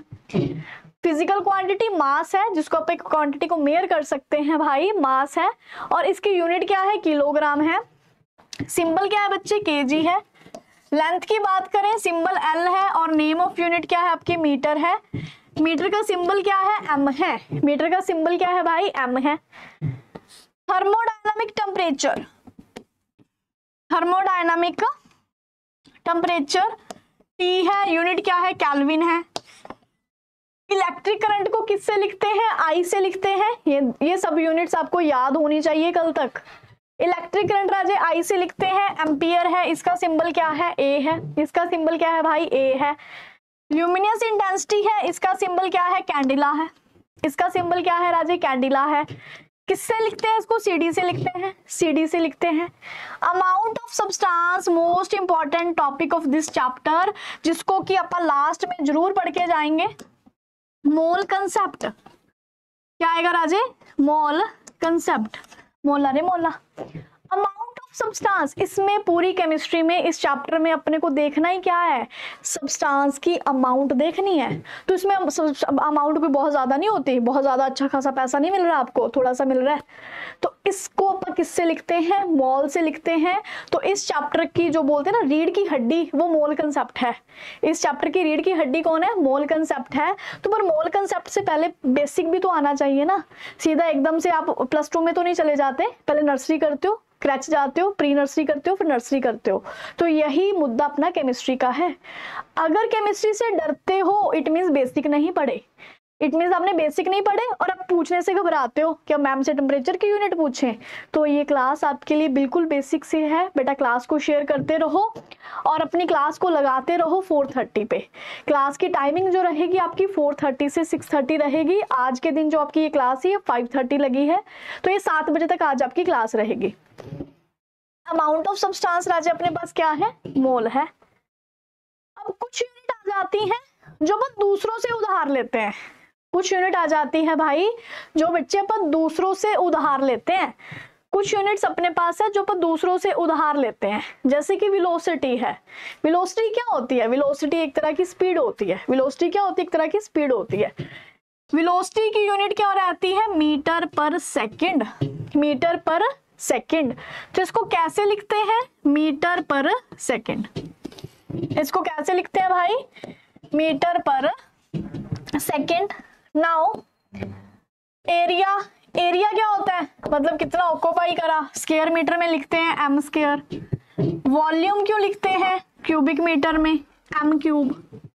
डेंसिटी राजे kilogram metre -3, kilogram metre -3, kilogram m -3। Energy की यूनिट जूल होती है, ये इसकी यूनिट है, यूनिट पूछी जा सकती है पेपर में, बट फिजिक्स वाले पार्ट में मेरे साथ इसका कोई लेना देना नहीं है। फोर्स यूनिट, फ्रीक्वेंसी राजे हर्ट्ज, साइकिल्स पर सेकंड। प्रेशर अपने इंपॉर्टेंट, अपने काम की एक ही काम की चीज निकली है प्रेशर, तो ये वाली यूनिट्स वो यूनिट है जो अपन किसी और से उधारी लेते हैं। प्रेशर राजे पास्कल, पास्कल की यूनिट है nm-2, nm-2। इलेक्ट्रिकल चार्ज बेटा कूलम, कूलम है अपने पास एम्पियर पर सेकंड, कूलम क्या है एम्पियर सेकंड। तो ये था अपने पास फंडामेंटल यूनिट। फंडामेंटल यूनिट के बाद सबसे पहले अपने पढ़ी नॉर्मल यूनिट जो अपनी खुद की थी, दूसरी अपने पास आई ड्राइव्ड यूनिट। ड्राइव मतलब अपने दूसरे से ली, अपने दूसरे से डराइव करी, उसको क्या बोलते हैं डराइव यूनिट। उसको क्या बोलते हैं बच्चे डराइव यूनिट। अगर पूछ लिया जाए प्रेशर की यूनिट बता दो तो बता देंगे, प्रेशर की यूनिट बताओ भाई, प्रेशर की यूनिट है nm-2, पास्कल होती है एटमॉस्फेरिक प्रेशर की। बताइए यहां तक क्लियर है? बिल्कुल है बच्चे। इस क्लास के बाद आपकी मैथ्स की ही क्लास है, इस क्लास के बाद आपकी मैथ्स की क्लास रहेगी, तो सारे स्टूडेंट्स चुप करके वैसे ही शिफ्ट हो जाना। Got it? चलें आगे। नेक्स्ट अपने पास अब कुछ टर्म्स रहती हैं, जैसे कि अपने फ्रैक्शंस को देखते हैं तो सबसे पहले अपने पास अपने फैक्टर्स सुने होंगे, तो ये फैक्टर्स बच्चे पढ़ के नहीं जाते, क्यों? क्योंकि उनको समझ नहीं आते, पर आपने छोड़ के नहीं जाने। तो इसमें क्या हुआ, अगर 10 की पावर 24 है, ये कहाँ पे यूज आएंगे? अब बोलो कि मैम केमिस्ट्री में क्यों मैथ पढ़ा रहे हो, केमिस्ट्री में मैथ क्यों पढ़ा रहे हो, पहले ही केमिस्ट्री हमारी तंग है। पढ़नी पड़ेगी, क्योंकि देखो केमिस्ट्री वाला बच्चा न्यूमेरिकल से डरता है। वो न्यूमेरिकल से किस लिए डरता है? क्योंकि वो ये टॉपिक छोड़ के जाता है, उसको यही नहीं पता कि 10⁻⁻⁶ क्या होता है, फिर वो कहेगा नहीं हमें तो केमिस्ट्री नहीं पढ़नी। तो इसको ध्यान से देखो, अगर 10 की पावर 24 है तो उसको बोलते हैं योटा। सिंबल क्या होता है? वाई सिंबल होता है। सिंबल क्या होता है राजे? वाई सिंबल होता है। 10 की पावर 21 है जेटा, जेड सिंबल होता है। 10 की पावर आज 18 है, ई सिंबल होता है। 10 की पावर 15 है, पी सिंबल होता है। 10 की पावर 12 है, टी सिंबल होता है। 10 की पावर आज 12 है, टी सिंबल होता है। 10 की पावर 9 है, जी सिंबल होता है। 10 की पावर 6 है, एम सिंबल होता है। 10 की पावर 3 है, के सिंबल होता है। 10 की पावर 2 है, एच सिंबल होता है। 10 की पावर 1 है, डी ए सिंबल होता है। 10 की पावर 1 है तो डी ए सिंबल होता है। उसी तरह अपने पास अब माइनस में आ जाओ, ये पॉजिटिव पॉजिटिव ही रहना है आपको, बट नेगेटिव भी थोड़ा थोड़ा पढ़ना है। और भाई इतने होया कि 10 की पावर -1 डेसी होता है, 10 की पावर -2 सेंटी होता है, 10 की पावर -3 मिली होता है, 10 की पावर -6 माइक्रो होता है। ये चार्ट मैं आपको शेयर कर दूंगी, आप इससे पढ़ लेना। 10 की power -9 nano, N for nano, nano car की याद आ गई मेरे को तो। 10 फॉर -12 पीको, 10 की पावर -15 फेमटो, -18 ऑटो, 10 की पावर -21 जैप्टो, -24 योक्टो। तो ये अपने पास कुछ यूनिट्स रहती हैं, ये न्यूमेरिकल में बेसिकली यूज होती है, एज सच पेपर में नहीं पूछी जाती। Quite often we require unit with say multiple or fractions of the base unit। तो SI ने कुछ रिकमेंड्स करी 10.3, 10 की पावर 6 कि अपने पास क्या रहती है भाई, स्पेशल फिक्सेस रहते हैं। तो अब अगला टॉपिक अपना है mass and weight. Next topic भाई कौन सा अपना, mass and weight. Mass and weight की बात करें तो फिजिक्स का मास अलग है, केमिस्ट्री का मास और वेट अलग है। तो बच्चे मास और वेट में अपने को क्या पढ़ना है? मास ऑफ ए सब्सटेंस, मास क्या होता है? एक होता है ना ये मास चढ़ा हुआ है अपने ऊपर, कि अपनी बॉडी में कितना मैटर प्रेजेंट है, अपनी बॉडी में कितना मैटर प्रेजेंट है, उसको क्या बोलते हैं? मास बोलते हैं। उसको क्या बोलते हैं बच्चों? मास बोलते हैं। मास of a substance, mass of a substance, amount of matter present in it. जो मास होता है वो कितना मैटर प्रेजेंट है किसी भी सब्सटेंस के अंदर, उसको अपन मैटर बोलेंगे। वेट क्या होता है? बहुत बच्चे कंफ्यूज होते हैं, मैम फिजिक्स में तो सर ने और पढ़ा दिया था, केमिस्ट्री में आपने और पढ़ा दिया था, मैं सिर्फ केमिस्ट्री पढ़ा रही हूँ। तो weight is the force, weight वो फोर्स है that is exerted by gravity. जो ग्रेविटी के इन्फ्लुएंस से जाती है, जो भाई ग्रेविटी के इन्फ्लुएंस से जाती है, जिस ग्रेविटी की वजह से जो अपने को बाहर लग रहा है ना वो वेट है। ग्रेविटी की जो सपोर्ट से आपको पता लग रहा है ना वो अपने पास वेट है। The mass of a substance, बच्चे जो अगर मास मेरा मान लो 40-50 है तो मास क्या रहेगा, मास हमेशा कांस्टेंट रहता है, मास कभी चेंज नहीं होता। अगर मेरी बॉडी में जो मैटर है ना वो मान लो 50 किलो है तो 50 किलो ही रहेगा। कितना रहेगा, 50 किलो ही रहेगा। The mass of a substance is constant, जबकि जब वेट है जो वो वैरी करता है। आज आप धरती पे हो तो आपका वेट कुछ और है, कल को आप चांद पे चले जाओगे आपका वेट कुछ और है। मेरे को बताना जरूर चांद पे जाके कितना वेट था आपका। The mass of a substance is constant, whereas its weight may vary one place to another because of a change in gravity। क्योंकि ग्रेविटी की वैल्यू चेंज होती है तो वेट भी चेंज होता है, ग्रेविटी की वैल्यू भाई चेंज होती है तो वेट भी चेंज होता है। अब अगला अपने पास क्या आता है कि मास जो है वो डिटरमाइन अपन कैसे करते हैं। लैब में अपने पास एक मशीन होती है, कंडा देखा, कंडा दुकान पे जाते थे छोटे होते तो एक वो होता था कंडा, मतलब जिसमें वो सब्जी रखते थे, बंटे रखते थे तो उस पर भार लगा होता था, जिसको वो बोलते हैं एनालिटिकल बैलेंस। क्या बोलते हैं बच्चों, एनालिटिकल बैलेंस बोलते हैं। हाउएवर जो एसआई यूनिट है, अपने को काम की बात पे आते हैं आप, मास की एसआई यूनिट सिर्फ आपको पढ़नी है। एसआई यूनिट होती है जो मास की वो होती है किलोग्राम। वो क्या होती है, किलोग्राम। अगर आधा किलो की बात करें तो वो ग्राम होती है, आधा किलो की बात करें तो बच्चे वो ग्राम होती है, 1 किलो की बात करें तो वो अपने पास किलोग्राम है। बताइए एसआई यूनिट समझ आई, मास समझ आया, वेट समझ आया, कुछ पढ़ा आपने, कैसी लगी क्लास, मजा आ रहा है क्लास में। 1 किलोग्राम के अंदर अपने पास कितने हैं, 1000 ग्राम। 1 किलोग्राम में अपने पास राजे क्या है, 1000 gram. 1 kilogram is equal to 1000 gram. ये अपन लैब में यूज करते हैं because smaller amount of chemical use in chemical reaction. आ गई केमिस्ट्री की बात कि अपने को 1 किलोग्राम में कितने ग्राम होते हैं, 1000 ग्राम होते हैं, क्योंकि जो अपन लैब के अंदर बेटा यूज करते हैं ना केमिकल्स वो बहुत ही छोटी अमाउंट में करते हैं। बड़ा पैसा तो मिल नहीं रहा तो अपन क्या कर रहे हैं, छोटी अमाउंट में यूज करते हैं। अगर मास एंड वेट क्लियर है तो जल्दी से एक अच्छा सा इमोजी भेज दो, ये वाला। चलो कीप स्माइल, खुश होके पढ़ो, बहुत मजा आएगा केमिस्ट्री पढ़ने में भी। सारे बच्चे एक एक बार क्लास को शेयर एंड लाइक कर दीजिए, लाइक एंड शेयर, और चैनल को सब्सक्राइब कर लो। एक बार क्लास को लाइक एंड शेयर कर दो, क्लास में और मजा आने लग जाएगा आपको। चलें आगे। नाउ अब आ गया वॉल्यूम, क्योंकि बहुत सारी चीजें हैं जिसमें अपने को वॉल्यूम अपन ऑलमोस्ट लिक्विड सब्सटेंसेस में लेते हैं। वॉल्यूम अपने पास लेंथ की यूनिट है। Volume has a units of metre cube. Chemistry की जो लैब होती है ना उसमें स्मॉलर वॉल्यूम यूज करते हैं। जब अपन केमिस्ट्री की लैब में जाते हैं छोटे छोटे वॉल्यूम्स यूज करते हैं, तो उसमें जो अपने वॉल्यूम यूज करते हैं वो अपने पास यूनिट होती है सेंटीमीटर क्यूब और डेसीमीटर क्यूब। उसमें अपन क्या यूज करते हैं, सेंटीमीटर क्यूब और डेसीमीटर क्यूब। क्या यूज करते हैं, सेंटीमीटर क्यूब और डेसीमीटर क्यूब। एक कॉमन यूनिट है जो कि आप ऐसा यूनिट नहीं है बट लिक्विड्स के लिए मेयर करी जाती है। आपने दूध लेके आना है तो दूध को कैसे मेयर करोगे, दूध लेके आना है, दूध को भाई किस में मेयर करेंगे, लिक्विड में ना। दूध को किस में मेयर करेंगे, लिक्विड में।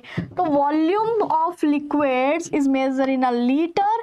1 लीटर में 1000 ml होता है, 1000 सेंटीमीटर क्यूब में 1 डेसीमीटर क्यूब होता है। ये न्यूमेरिकल में यूनिट आपको काम आएंगी, इसको लिख लो, इसको याद कर लो। सीटीएम का मतलब होता है कंसेप्ट टू बी मेमोराइज्ड, इसको याद कर लो अच्छे से। Used in numerical, used in numerical कहाँ यूज होंगे, न्यूमेरिकल में बेटा ये अपने यूज होंगे। बताइए समझ आया यहां तक, गॉट इट और नॉट, जल्दी से बताएं यहां तक समझ आया।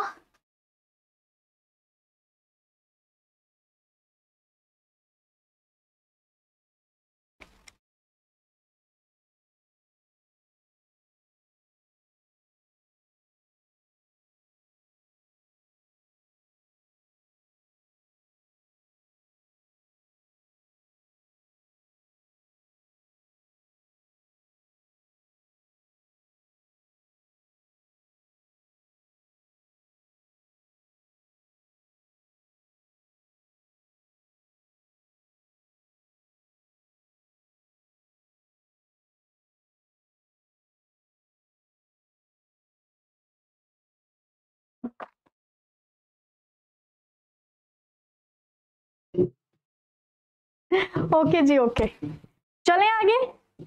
चलो नेक्स्ट आज अपने पास आ जाता है डेंसिटी। डेंसिटी क्या होती है? अब अगर अपन डेंसिटी की बात करें तो डेंसिटी होती है मास एंड वॉल्यूम।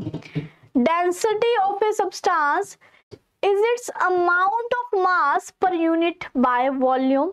तो एस डेंसिटी सिर्फ अपने याद रखनी है कि जो ऐसा यूनिट है मास की, मतलब अपने मास और वॉल्यूम का रेशियो लेना होता है। तो अपने पास मास वाला फैक्टर हमेशा डोमिनेट करता है वॉल्यूम के कंपैरिजन। तो मास को अपन किस में लिखते हैं? किलोग्राम में लिखते हैं। वॉल्यूम को बच्चे किस में लिखते हैं? मीटर क्यूब में लिखते हैं। वॉल्यूम को किस में लिखते हैं? मीटर क्यूब में लिखते हैं। ऐसे यूनिट बेटा मास को किलोग्राम में, वॉल्यूम को मीटर क्यूब में। तो अपने पास क्या बन गया? Kilogram metre -3।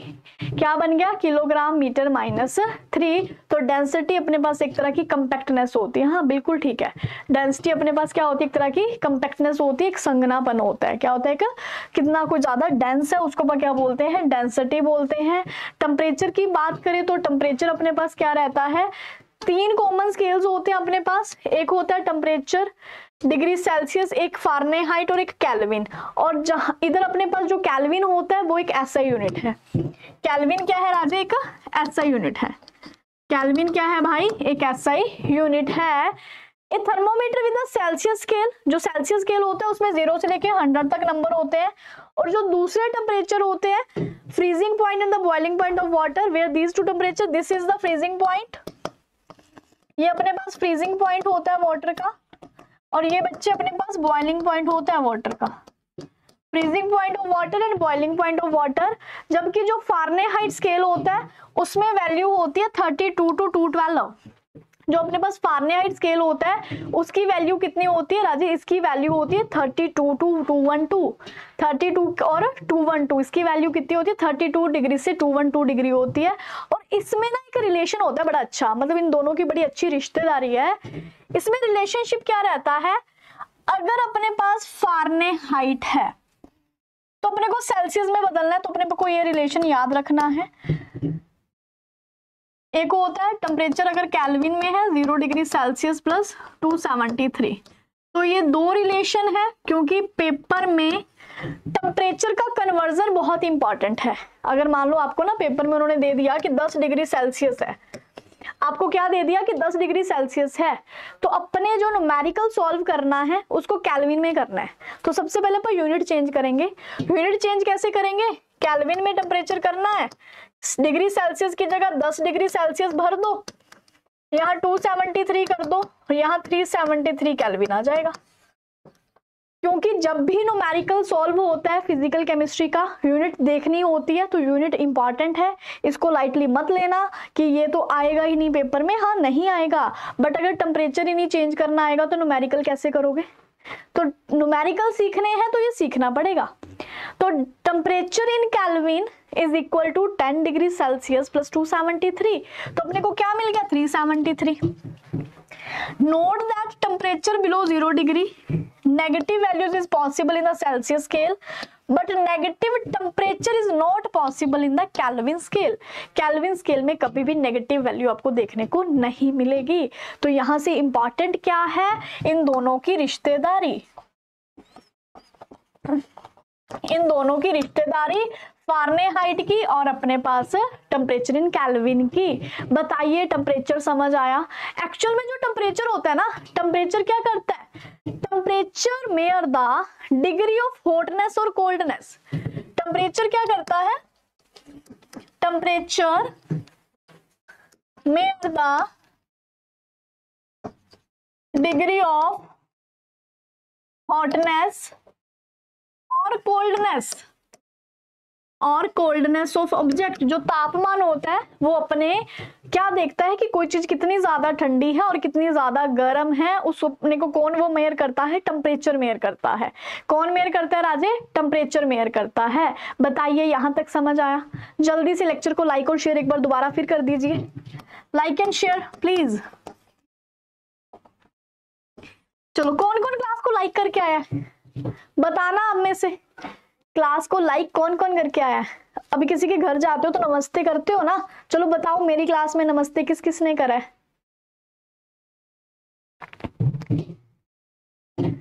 नेक्स्ट बच्चों, साइंटिफिक नोटेशन। अब ये साइंटिफिक नोटेशन क्या है, ये बड़ी काम की चीज है। आपने नंबर्स देखे होंगे 1.001, 5.007, 0.008। अब इसमें से क्वेश्चन क्या पूछता है एग्जामिनर, सिग्निफिकेंट फिगर का। किसका क्वेश्चन पूछता है, सिग्निफिकेंट फिगर्स का। अब इसमें से क्वेश्चन कैसा आता है, सिग्निफिकेंट फिगर्स का। देखो अब मान लो मैंने अवोगाड्रो नंबर लिख दिया। अभी अब आपको अवोगाड्रो नंबर तो पता है ना, किस किस को अवोगाड्रो नंबर पता है, सबको पता है। चलो लिख के दिखाओ जल्दी से, अवोगाड्रो नंबर लिख के दो मेरे को। नाउ मेरे पास अवोगाड्रो नंबर है 6.022 इंटू 10⁻23, 6.022 10⁻23। तो अब इसमें होएगा क्या, नंबर बताओ कहते जो साइंटिफिक है, ऐसे बेतुके नहीं चाहिए। तो पॉइंट के नंबर के बाद जीरो है, नंबर से पहले जीरो है, सारे ही साइंटिफिक है, सारे ही राजे साइंटिफिक है। तो इसमें साइंटिफिक नंबर कितने आ गए, 4 आ गए। अब 10 की पावर 23 है, मतलब 1 के पीछे 23 जीरो। 10 की पावर 23 है, मतलब 1 के पीछे 23 जीरो। तो कितने साइंटिफिक हुए, तो 23 हुए ना। तो अब इसको अपन शॉर्ट फॉर्म में लिख देते हैं नोटेशन में। उसको ही समझना है कि केमिस्ट्री में बड़े बड़े नंबर ना लिख के अपने को साइंटिफिक नोटेशन पता होनी चाहिए। तो साइंटिफिक नोटेशन क्या है, 10 की पावर 23। साइंटिफिक नोटेशन क्या है भाई, 10 की पावर 23। बताइए समझ आया यहां तक।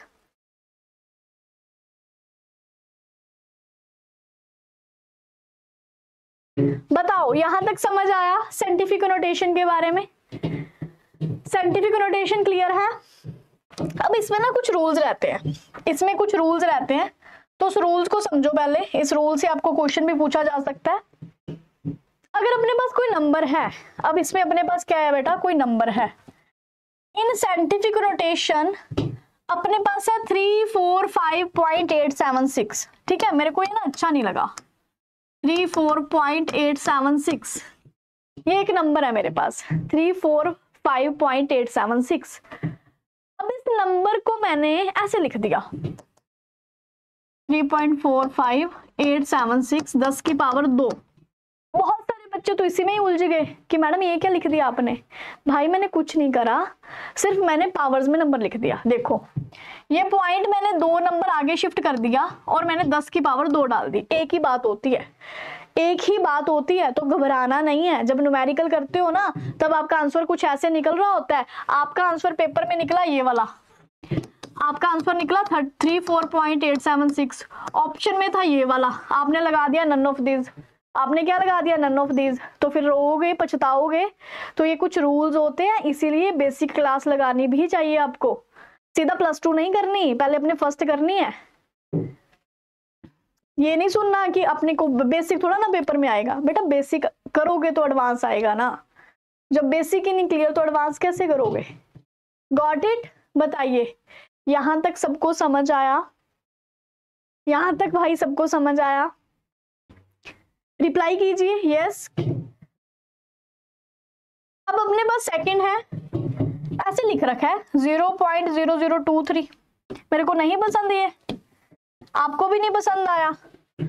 आपने क्या करा, 1 2 3 4 यहाँ पे 2.3 लिख दिया। तो ये 4 नंबर थे ना, अपने पहले थे ना नंबर। अगर नंबर पहले होते हैं तो 10 की पावर -4 आएगी। देखो अगर नंबर बाद में शिफ्ट करा है तो प्लस आएगी, पहले शिफ्ट करा है तो अपने पास माइनस आएगी। अगर पहले शिफ्ट करा तो राजा अपने पास माइनस आएगी। तो डेसिमल अपन राइट हैंड पे ले गए तो -4 उसकी एक्सपोनेंट टर्म आ गई। तो इसको अपन क्या बोलते हैं, साइंटिफिक नोटेशन बोलते हैं। इसको क्या बोलते हैं बच्चों, इसको अपन बोलते हैं साइंटिफिक नोटेशन बोलते हैं। पहले 2 रूल समझ आए, पहले 2 रूल समझ आए। हेलो जी हेलो, गॉट इट। पहले 2 रूल समझ आए, बहुत अच्छे। नेक्स्ट चलो, अब हम जब प्लस माइनस करते हैं तो मैथमेटिकल ऑपरेशंस लगते हैं, तो आप मल्टीप्लाई कर लेते हो। इसमें सिंपल रूल रहते हैं, इसको आप चलो समझा देती हो थोड़ा सा, वैसे नॉट सो मच इंपॉर्टेंट। देखो 7 की पावर 10 की पावर -3 है, ठीक है, मल्टीप्लाई 8 की पावर आ जाए 10 की पावर -7 है। इसको सॉल्व करना अब आपने, अब मेडिकल वाला बच्चा आ गया, फिजिकल का न्यूमेरिकल आ गया, छोड़ दो, 4 नंबर तो गए, और नहीं छोड़ना, आराम से समझो इसको। पहले जो एक जैसे वाले हैं ना उनको अलग कर लेते हैं। 7 इंटू 8 कर लो बेटा, 7 एक ये नंबर था, एक ये नंबर था, इसको अलग कर लो। इसके बाद मल्टीप्लाई है, फिर मल्टीप्लाई डाल दो, 10 की पावर -3, 10 की पावर -7, 10 की पावर -3, 10 की पावर -7। यहाँ पे थोड़ा सा मैथ करना है।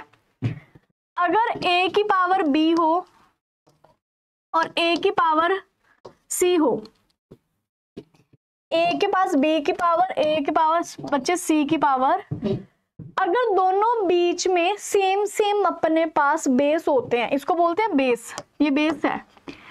अगर दोनों बेस सेम हैं तो ये दोनों जो पावर्स होती है ना ये प्लस हो जाती है। यहाँ पे प्लस है, ये प्लस का 3 है। ये एक रूल होता है, अगर दोनों के बेस सेम हो जाएं, बीच में मल्टीप्लाई का साइन हो, तो जो दोनों पावर्स होती है ना वो प्लस हो जाती हैं, तो कर देते हैं ना plus. a plus 3 multi a की power -7, a 3 plus minus a 7 और 3 4, तो a की पावर अपने पास 4 आ गई, तो देखो 10 की पावर -4 आ गई, 10 की पावर -4 आ गई ना, 10 नहीं आएगी, मैंने सही कर दिया था। हाँ अगर माइनस है फिर 10 आ जाएगी, तो 8 7 जा कितना होता है, 56 होता है। 8 7 जा कितना होता है राजे, 56 होता है। अगर तो मल्टीप्लाई होता है तो पावर्स प्लस करते हैं, अगर आपके पास डिवाइड होता है, देखो 7.0 इंटू 8.0, 10 की पावर, ये डिवाइड का साइन है, 10 की पावर 3, तो इधर अपने पास क्या है, मल्टीप्लाई है, 10 की पावर 3, 10 की पावर -7, बीच में माइनस आ जाएगा, माइनस और माइनस प्लस आ जाएगा, 10 की पावर 10 हो गई, 10 की पावर 10 हो गई। ये रूल समझ आया, बताइए गॉट इट और नॉट, इज इट क्लियर। चले आगे। इसी तरह से आप एडिशन और सब्ट्रैक्शन कर सकते हो। देखो 5 इंटू 10 की पावर 3, 8 इंटू 10 की 5, तो मतलब 5 को 10 की पावर 3 है, इधर 10 की पावर 5 है, इसको भी अपन क्या लिख लेते हैं, 10 की पावर 3 और 10 की पावर 2 लिख लेते हैं। 5 और 10 की पावर 3 प्लस 800 गुना 10 की पावर 3, 5 और 800 को प्लस कर दो, पीछे 10 की पावर 3 आ गई। ऐसे ही सब्ट्रैक्शन कर सकते हो। 2.5 इंटू 10 की पावर -2, -4.10 की पावर -3, पहले -3 को भी अपन -2 की फॉर्म में लिख लेते हैं, और इस तरीके से आप न्यूमेरिकल बेटा सॉल्व कर सकते हो। तो ये बहुत इजी रहता है। सबसे पहले कुछ बेसिक्स रूल्स रहते हैं कि अगर आपके पास मल्टीप्लाई का साइन है तो प्लस हो जाता है, अगर डिवाइड का साइन है तो पावर्स माइनस हो जाती है। ये अपने पास मैथमेटिकल ऑपरेशंस होते हैं साइंटिफिक चीजों को न्यूमेरिकल्स करने के लिए। तो ये अपने पास कुछ रूल्स रहते हैं जिसके कारण अपने आप न्यूमेरिकल्स कर लेते हो। तो अभी नोटेशन तो अपने पढ़ ली, अब अपने पास आता है सिग्निफिकेंट फिगर्स। जैसे कि मैंने आपको पहले बताया कि आपके पास 2 नंबर थे, देखो एक होता है 0.0.0.9, एक है राजा 9.0009, एक है 9.00000। इसमें आपको सिग्निफिकेंट फिगर्स बताने हैं। इसमें आपको क्या बताने हैं, इसमें भाई आपको सिग्निफिकेंट फिगर्स बताने हैं कि जो एक्चुअल में नंबर है वो कितने सिग्निफिकेंट है। सिग्निफिकेंट क्या होता है कि अगर एक सिग्निफिकेंट नंबर होता है ना, जैसे 1 से लेके अपन 9 तक बात करें, ये ऑल आर सिग्निफिकेंट। ये क्या होता है, ये सिग्निफिकेंट होता है। एक होता है प्रिसीजन, एक होता है एक्यूरेसी। एक बिल्कुल चीज सही करते हो, अगर आप भाई बिल्कुल चीज है जो बिल्कुल सही करते हो तो उसको बोलते हैं आप एक्यूरेसी। तो उसको क्या बोलते हैं, एक्यूरेट, कि आप बिल्कुल एक्यूरेट हो। आपने एक न्यूमेरिकल सॉल्व करा और वो न्यूमेरिकल बहुत अच्छे से हो गया और उसका रिजल्ट भी बहुत अच्छा आया, बिल्कुल एज इट इज आ गया, तो उसको बोलते हैं एक्यूरेसी। एक होता है प्रिसीजन, क्योंकि अपने पास फिजिकल केमिस्ट्री का चैप्टर है, इसमें अपन न्यूमेरिकल बहुत करेंगे। प्रिसीजन होता है एक्यूरेट, नॉट एक्यूरेट मतलब क्लोजनेस। प्रिसीजन क्या होता है, क्लोजनेस, कि कितना क्लोज है, क्लोजनेस ऑफ रिजल्ट। मान लो आपका रिजल्ट 10 आना था बट आपका 9.9 आ गया, ये 10 आता तो एक्यूरेट होते आप, अगर 9.9 आ गया तो राजा ये प्रिसीजन होता है। ये क्या होता है, प्रिसीजन होता है। तो ये अपना क्या होता है, प्रिसीजन होता है।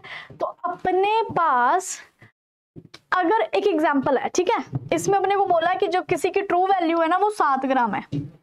ट्रू वैल्यू मतलब एक सही वैल्यू 7 ग्राम है। एक स्टूडेंट ने 2 एक्सपेरिमेंट करे जिसमें एक में 6.95 वैल्यू आई, राजे एक में 6.93 आई। तो इन वैल्यूज को अपन क्या बोलेंगे, प्रिसाइज। क्या बोलेंगे, प्रिसाइज। अब दूसरे स्टूडेंट ने रिपीट करा, उसने 6.94 निकाली और एक में 7.05 निकाली। तो बच्चे ये प्रिसाइज नहीं है क्योंकि बहुत ज्यादा फर्क है। इतना फर्क नहीं होना चाहिए, इतना फर्क नहीं होना चाहिए। These values are neither precise nor accurate। Third वाले ने फिर रिपोर्ट करी 7.01 एंड 6.99। तो ये देखो एक पॉइंट का ही फर्क है ना, ये प्रिसाइज भी और एक्यूरेट भी है, ये प्रिसाइज भी है और एक्यूरेट भी है। तो इसको बोलते हैं प्रिसीजन और एक्यूरेसी। इसको क्या बोलते हैं, प्रिसीजन और एक्यूरेसी बोला जाता है। तो देयर आर सम रूल्स। बच्चे यहाँ पे अपने पास कुछ रूल्स हैं, इसको सबसे पहले तो आप लिख लो important,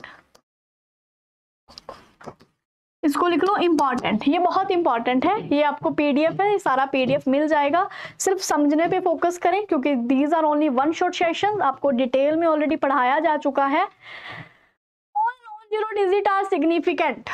all non zero, non zero मतलब कोई भी विच अगर अपने को मान लो नंबर है राजे 5 7 6 7 8, अब अपने पास नंबर है 5 6 7 8, अभी इसमें कोई नॉन जीरो, ये कोई नॉन जीरो नहीं है ना। नॉन जीरो मतलब जीरो नहीं है। नॉन जीरो का मतलब क्या है कि अब इसमें जीरो नहीं है। तो बच्चे अगर इसमें जीरो नहीं है तो ये चारों नंबर अपने काम के हैं। तो अगर इसमें सिग्निफिकेंट फिगर पूछा गया कि कितने सिग्निफिकेंट फिगर्स हैं, तो इसमें 4 सिग्निफिकेंट फिगर्स हैं। कितने सिग्निफिकेंट फिगर्स है बच्चे, 4 सिग्निफिकेंट फिगर्स हैं। उसी तरह मान के चलो 0.75 अपने पास, 0.758 है, 0.759 है। अब अपने पास 0.75 है ना, पॉइंट से नंबर से पहले, पॉइंट से पहले अगर जीरो है, पॉइंट से पहले अगर जीरो है और उसके बाद नंबर है, ध्यान से सुन लेना, पॉइंट से पहले जीरो है, पॉइंट के बाद नंबर है, तो सिर्फ ये 2 नंबर ही अपने काम के हैं। तो इसमें 2 आएगा, इसमें 3 आएगा, इसमें 4 आएगा। बताइए समझ आया, बताओ भाई समझ आया। ये लास्ट टॉपिक है, बाकी की क्लास अपन कल वाले सेशन में कंटिन्यू करेंगे। कल आपकी बेटा 2 क्लासेस रहेंगी। एक तो क्लास आपकी रहेगी 10 बजे जिसमें इसी ही चैप्टर को कंटिन्यू करेंगे, इसका पार्ट 2 रहेगा। और एक क्लास रहेगी आपकी 4:30 जिसमें अपना स्ट्रक्चर ऑफ एटम रहेगा, जिसमें अपना स्ट्रक्चर ऑफ एटम रहेगा। एक 10 बजे क्लास है जिसमें इसका इसी का पार्ट कंटिन्यू करेंगे। और शाम को जो अपनी क्लास है वो 4:30 पे रहेगी। शाम को अपनी क्लास है जो 4:30 पे रहेगी। तो precision, accuracy and significant figures both are important. अब आ जाओ, zeros preceding the first non zero digit are non significant. जो जीरो पीछे रह जाएंगी डिजिट के बाद वो सिग्निफिकेंट नहीं होंगी। जीरोस बिटवीन 2 जीरो, अगर मान लो ये देखो 3.005, इधर भी काम का बंदा, इधर भी काम का बंदा, इधर 5 है, इधर 3 है, तो सिग्निफिकेंट फिगर्स कितने हुए, 4 हुए। सिग्निफिकेंट फिगर्स बेटा कितने हुए, 4 सिग्निफिकेंट फिगर्स हुए। तो आपको ये भी देखना है कि अपने जो साइंस में आप साइंटिफिकली पढ़ेंगे सब कुछ। बताइए, गॉट इट। चले आगे, चलो जी चलो। Zeros at the end of A number. अब इसमें क्या है, अब अपने पास ना 0.100 है, ठीक है, 0.100 है। पहले क्या था अपने पास, 0.75 था, 0.75 था। अब पॉइंट से पहले जीरो थी, पॉइंट से पहले जीरो थी, तो अपने पास इसके पास कितने सिग्निफिकेंट फिगर है, 3। कितने हैं राजे, 3।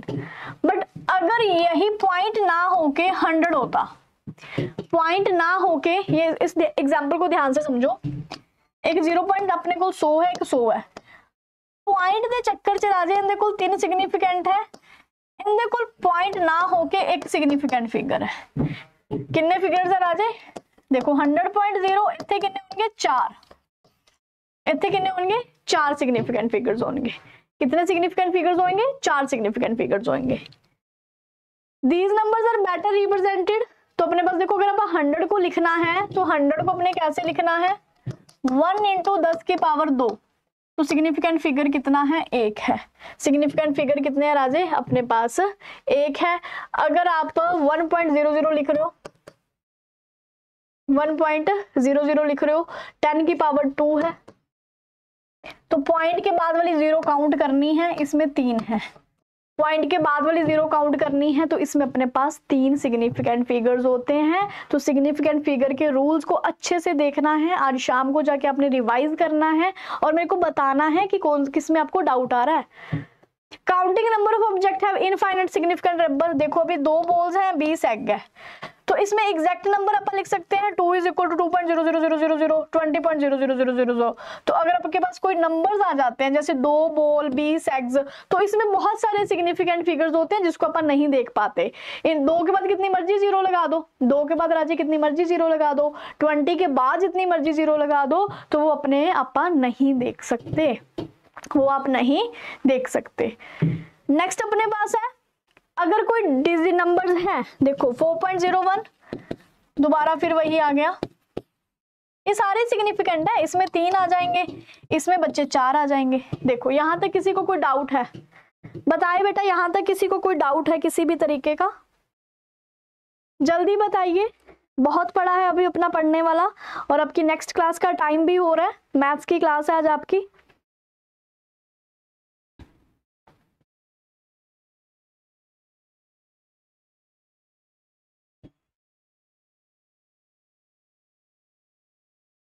Got it? Significant figures clear है, सिग्निफिकेंट फिगर्स क्लियर है। चलें आगे, चलो भाई चलो फिर।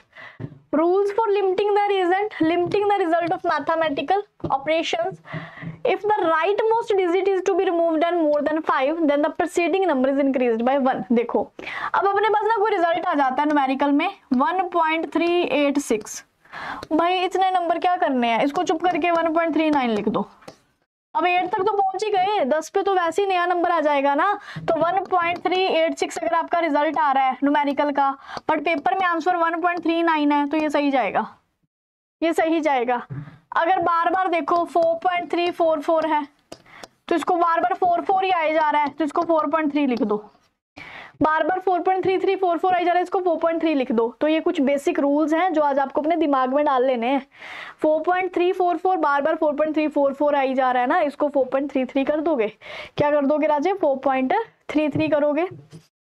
Right most digit is removed by 5, if even number it is increased by odd number। देखो अब अपने पास है 6.35, 5 रिमूव कर दो तो अपने पास क्या आ जाएगा, 6.4 कर दो, 6.25 है जो उसको 2 कर दो।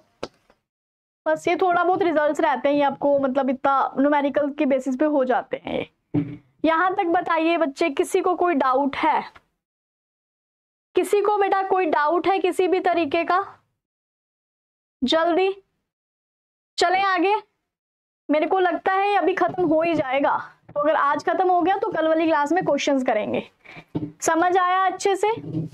अब बेटा अपने पास क्या रहता है, इसमें अपने पास इंपॉर्टेंट आता है एटॉमिक मास। एक तो अपने मास पढ़ा, अब अपने पास क्या आ गया, एटॉमिक मास। एक तो मास पढ़ा, अब अपना और क्या आ गया, एटॉमिक मास। एटॉमिक मास क्या होता है, एटॉमिक मास होता है एक मास, एटम का mass. Atomic mass the atom mass of atom. Atomic mass क्या है, mass of atom. Mass of atom क्या होगा, atomic mass. Mass of atom बच्चे क्या होगा, एटॉमिक मास होगा। तो पहले क्या होता था, मशीन्स नहीं होती थी, पहले वेट करने के लिए मशीन्स नहीं होती थी, तो क्या करा गया, एक स्टैंडर्ड ले लिया। जैसे कि अगर आप 1 किलो की बात करें तो 1 किलो में कितने डजन होते हैं राजे, 1 किलो में अपने पास 12 डजन होता है। 1 किलो में राजे अपने पास कितने डजन होते हैं, 12 डजन होते हैं। 1 किलो में राजे अपने पास कितने डजन होते हैं, 12 डजन होते हैं, मतलब 12 दर्जन। अब अगर 12 दर्जन को 1 किलो ही बोल देते हैं ना, जब अपने पास मशीन नहीं थी। तो इसी तरह एटॉमिक मास था ना जो एलिमेंट्स का, तो अपने ना एक बंदे के साथ कंपेयर करते थे, मतलब एक एलिमेंट के साथ कंपेयर करते थे। और वो जो एलिमेंट है और वो जो एलिमेंट है वो एलिमेंट है आपका कार्बन 12। वो कौन सा है राजे? कार्बन 12। तो earlier hydrogen was taken as a standard. Scientists compare the mass of atom with the mass of hydrogen to determine its relative atomic mass. Hydrogen बहुत ज्यादा छोटा था तो इसको एक यूनिट में लिया। अगर 1 एटम ऑफ नाइट्रोजन वेज है 14, इसका मतलब जो एटॉमिक मास है नाइट्रोजन का वो 14 यूनिट्स आएगा। एटॉमिक मास कितना आएगा नाइट्रोजन का? 14 यूनिट्स आएगा। तो इसको अपन क्या बोलते हैं? एटॉमिक मास बोलते हैं। इसको बेटा क्या बोलते हैं? एटॉमिक मास बोला जाता है। तो लेटर अपने पास कार्बन चूज करा गया। कार्बन बड़ा ही अच्छा एक मेंबर है। कार्बन 12 आइसोटोप जिसको अपन C12 लिखते हैं। कार्बन 12 एक होता है कार्बन 13। तो कार्बन 12 वाला अपना क्या रहा?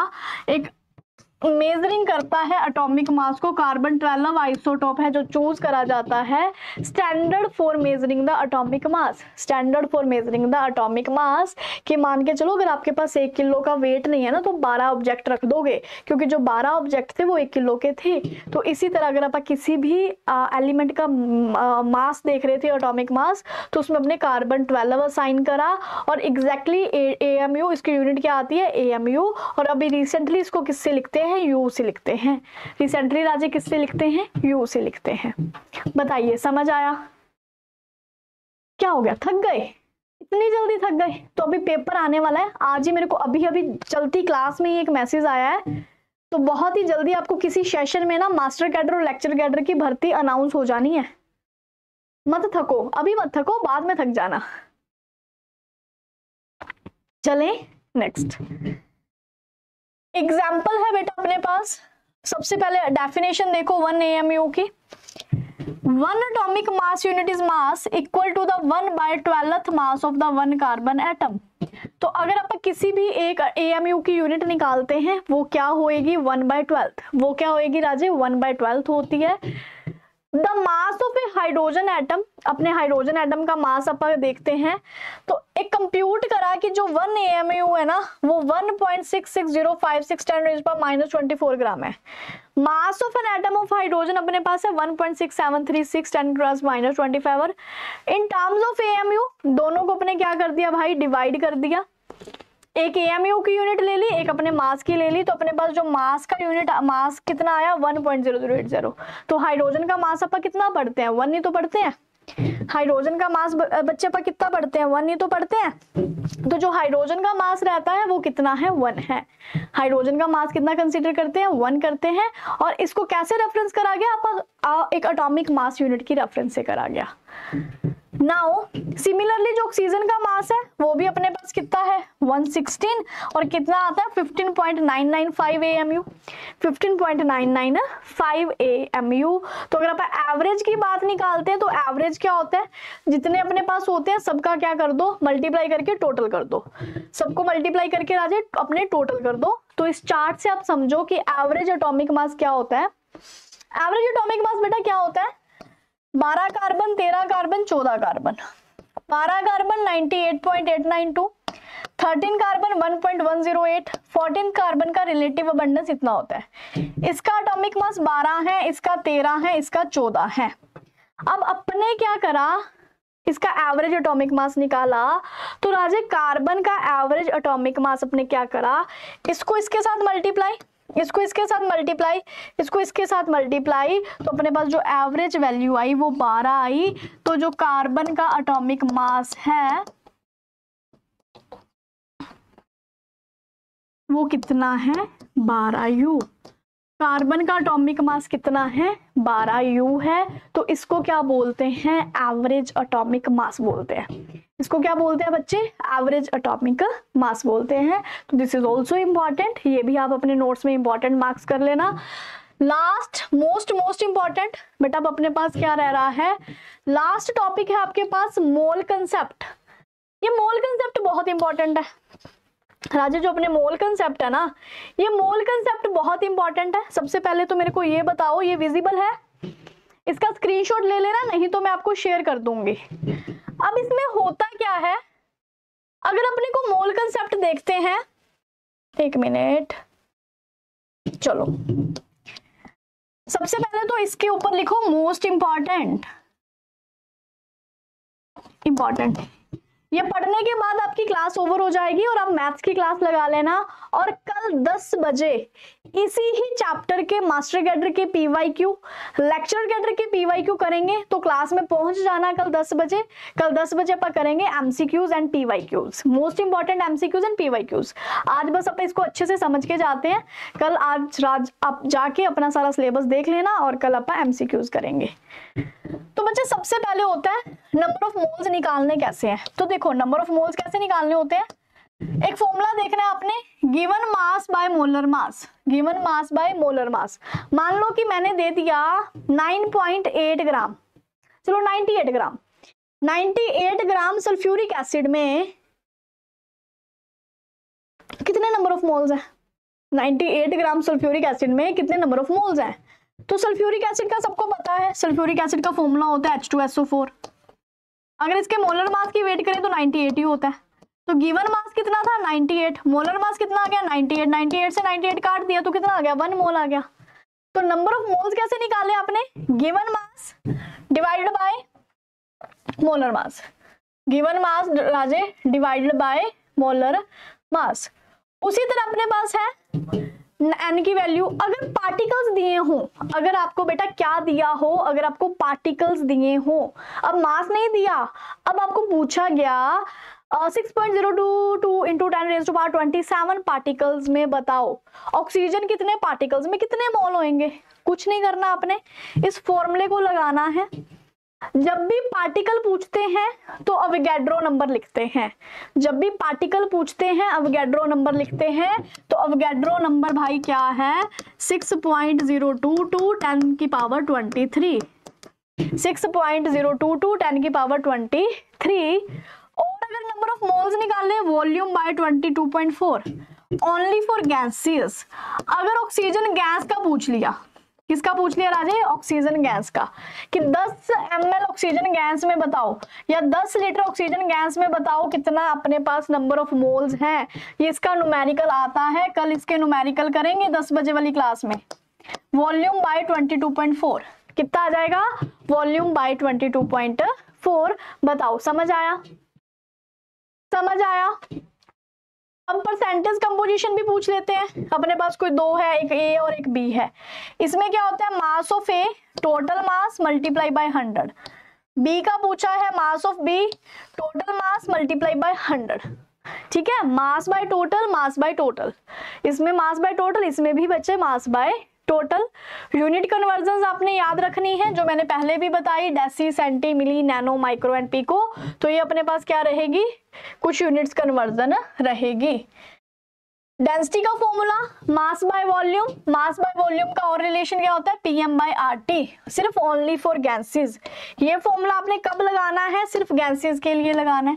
ये फॉर्मूला बच्चे आपने कब लगाना है, सिर्फ गैसेस के लिए लगाना है। स्पेसिफिक डेंसिटी अगर किसी की निकालनी है, अगर 1 ग्राम मिलीलीटर दिया है तो डेंसिटी सब्सटेंस की और डेंसिटी वाटर की, ठीक है, डेंसिटी सब्सटेंस की और बच्चे डेंसिटी वाटर की, तो अपने पास क्या निकल जाएगी, वेपर डेंसिटी। क्या निकल जाएगी, वेपर डेंसिटी। वेपर डेंसिटी का एक फॉर्मूला है अपने पास, अगर आप किसी की निकालनी है vapour density, vapour pressure multiply by 2 density of water, density of substance अपने पास x है, डेंसिटी ऑफ H2 अपने पास कितनी है 2 है, तो दोनों को मल्टीप्लाई कर देंगे तो वेपर डेंसिटी आ गई। इंपेरिकल फॉर्मूला, मॉलिक्यूलर फॉर्मूला,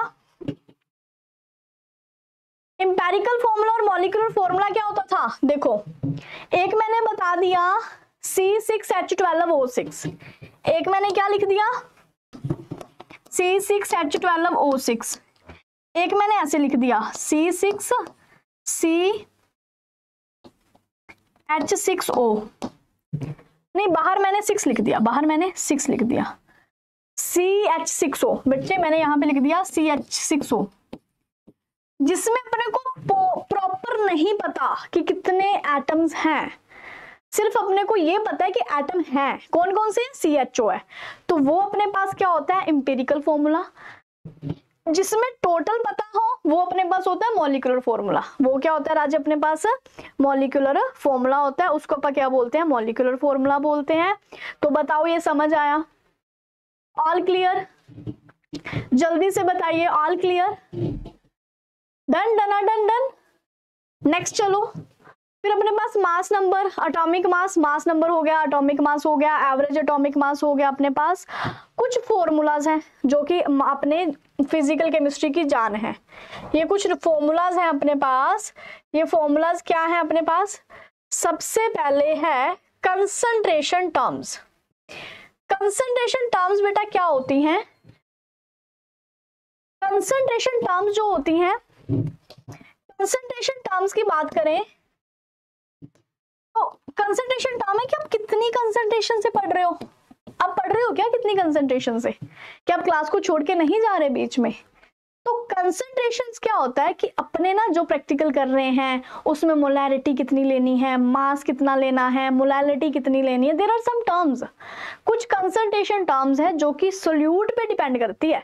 मैं पढ़ा रही हूँ, ठीक है, मैं सॉल्वेंट हूँ, आप सारे पढ़ने आ रहे हो, आप कितने बच्चे पढ़ने आ रहे हो, दैट इज अ कंसंट्रेशन। ठीक है, वो कंसंट्रेशन पे है। तो राजे मास परसेंटेज और वेट बाय परसेंटेज क्या रहेगा? Mass of solute divided by mass of solution. अगर वेट की बात करेंगे तो mass of solute, volume of solution. Molarity, molarity का फॉर्मूला बहुत इंपॉर्टेंट है। तो बच्चे मोलैरिटी का फॉर्मूला बहुत इंपॉर्टेंट है। मोलैरिटी देखो, मोलैरिटी अपने पास क्या होती है? Number of moles.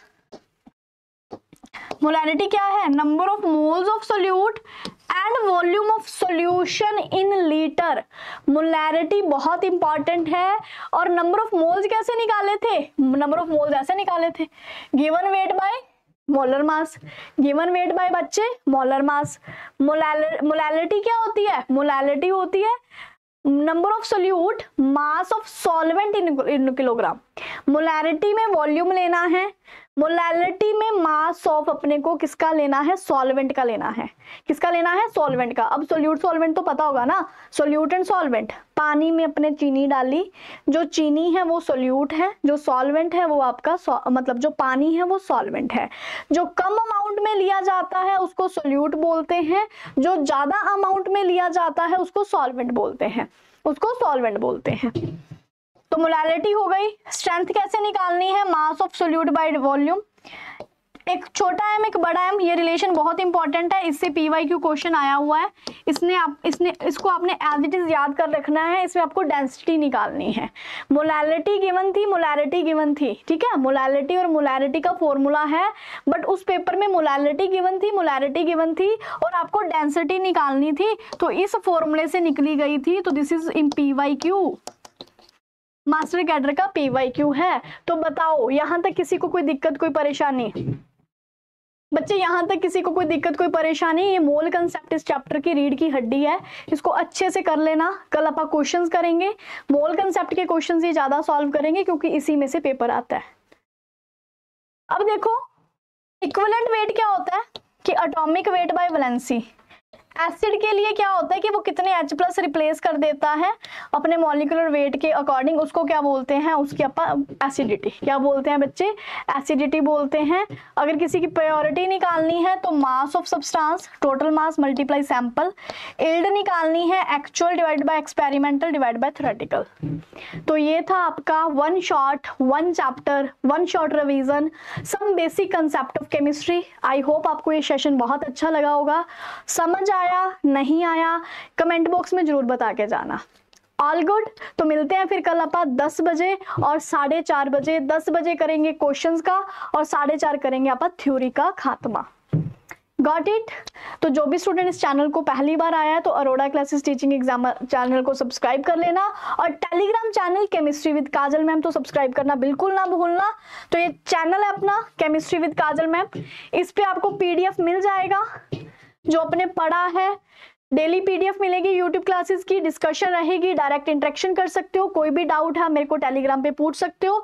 और अगर किसी बैच में अपनी खुद की एनरोलमेंट करवाते हो तो आपको एक प्रोमो याद रखना है AC 734। ओके जी, bye bye, wish you happy evening, bye bye, take care.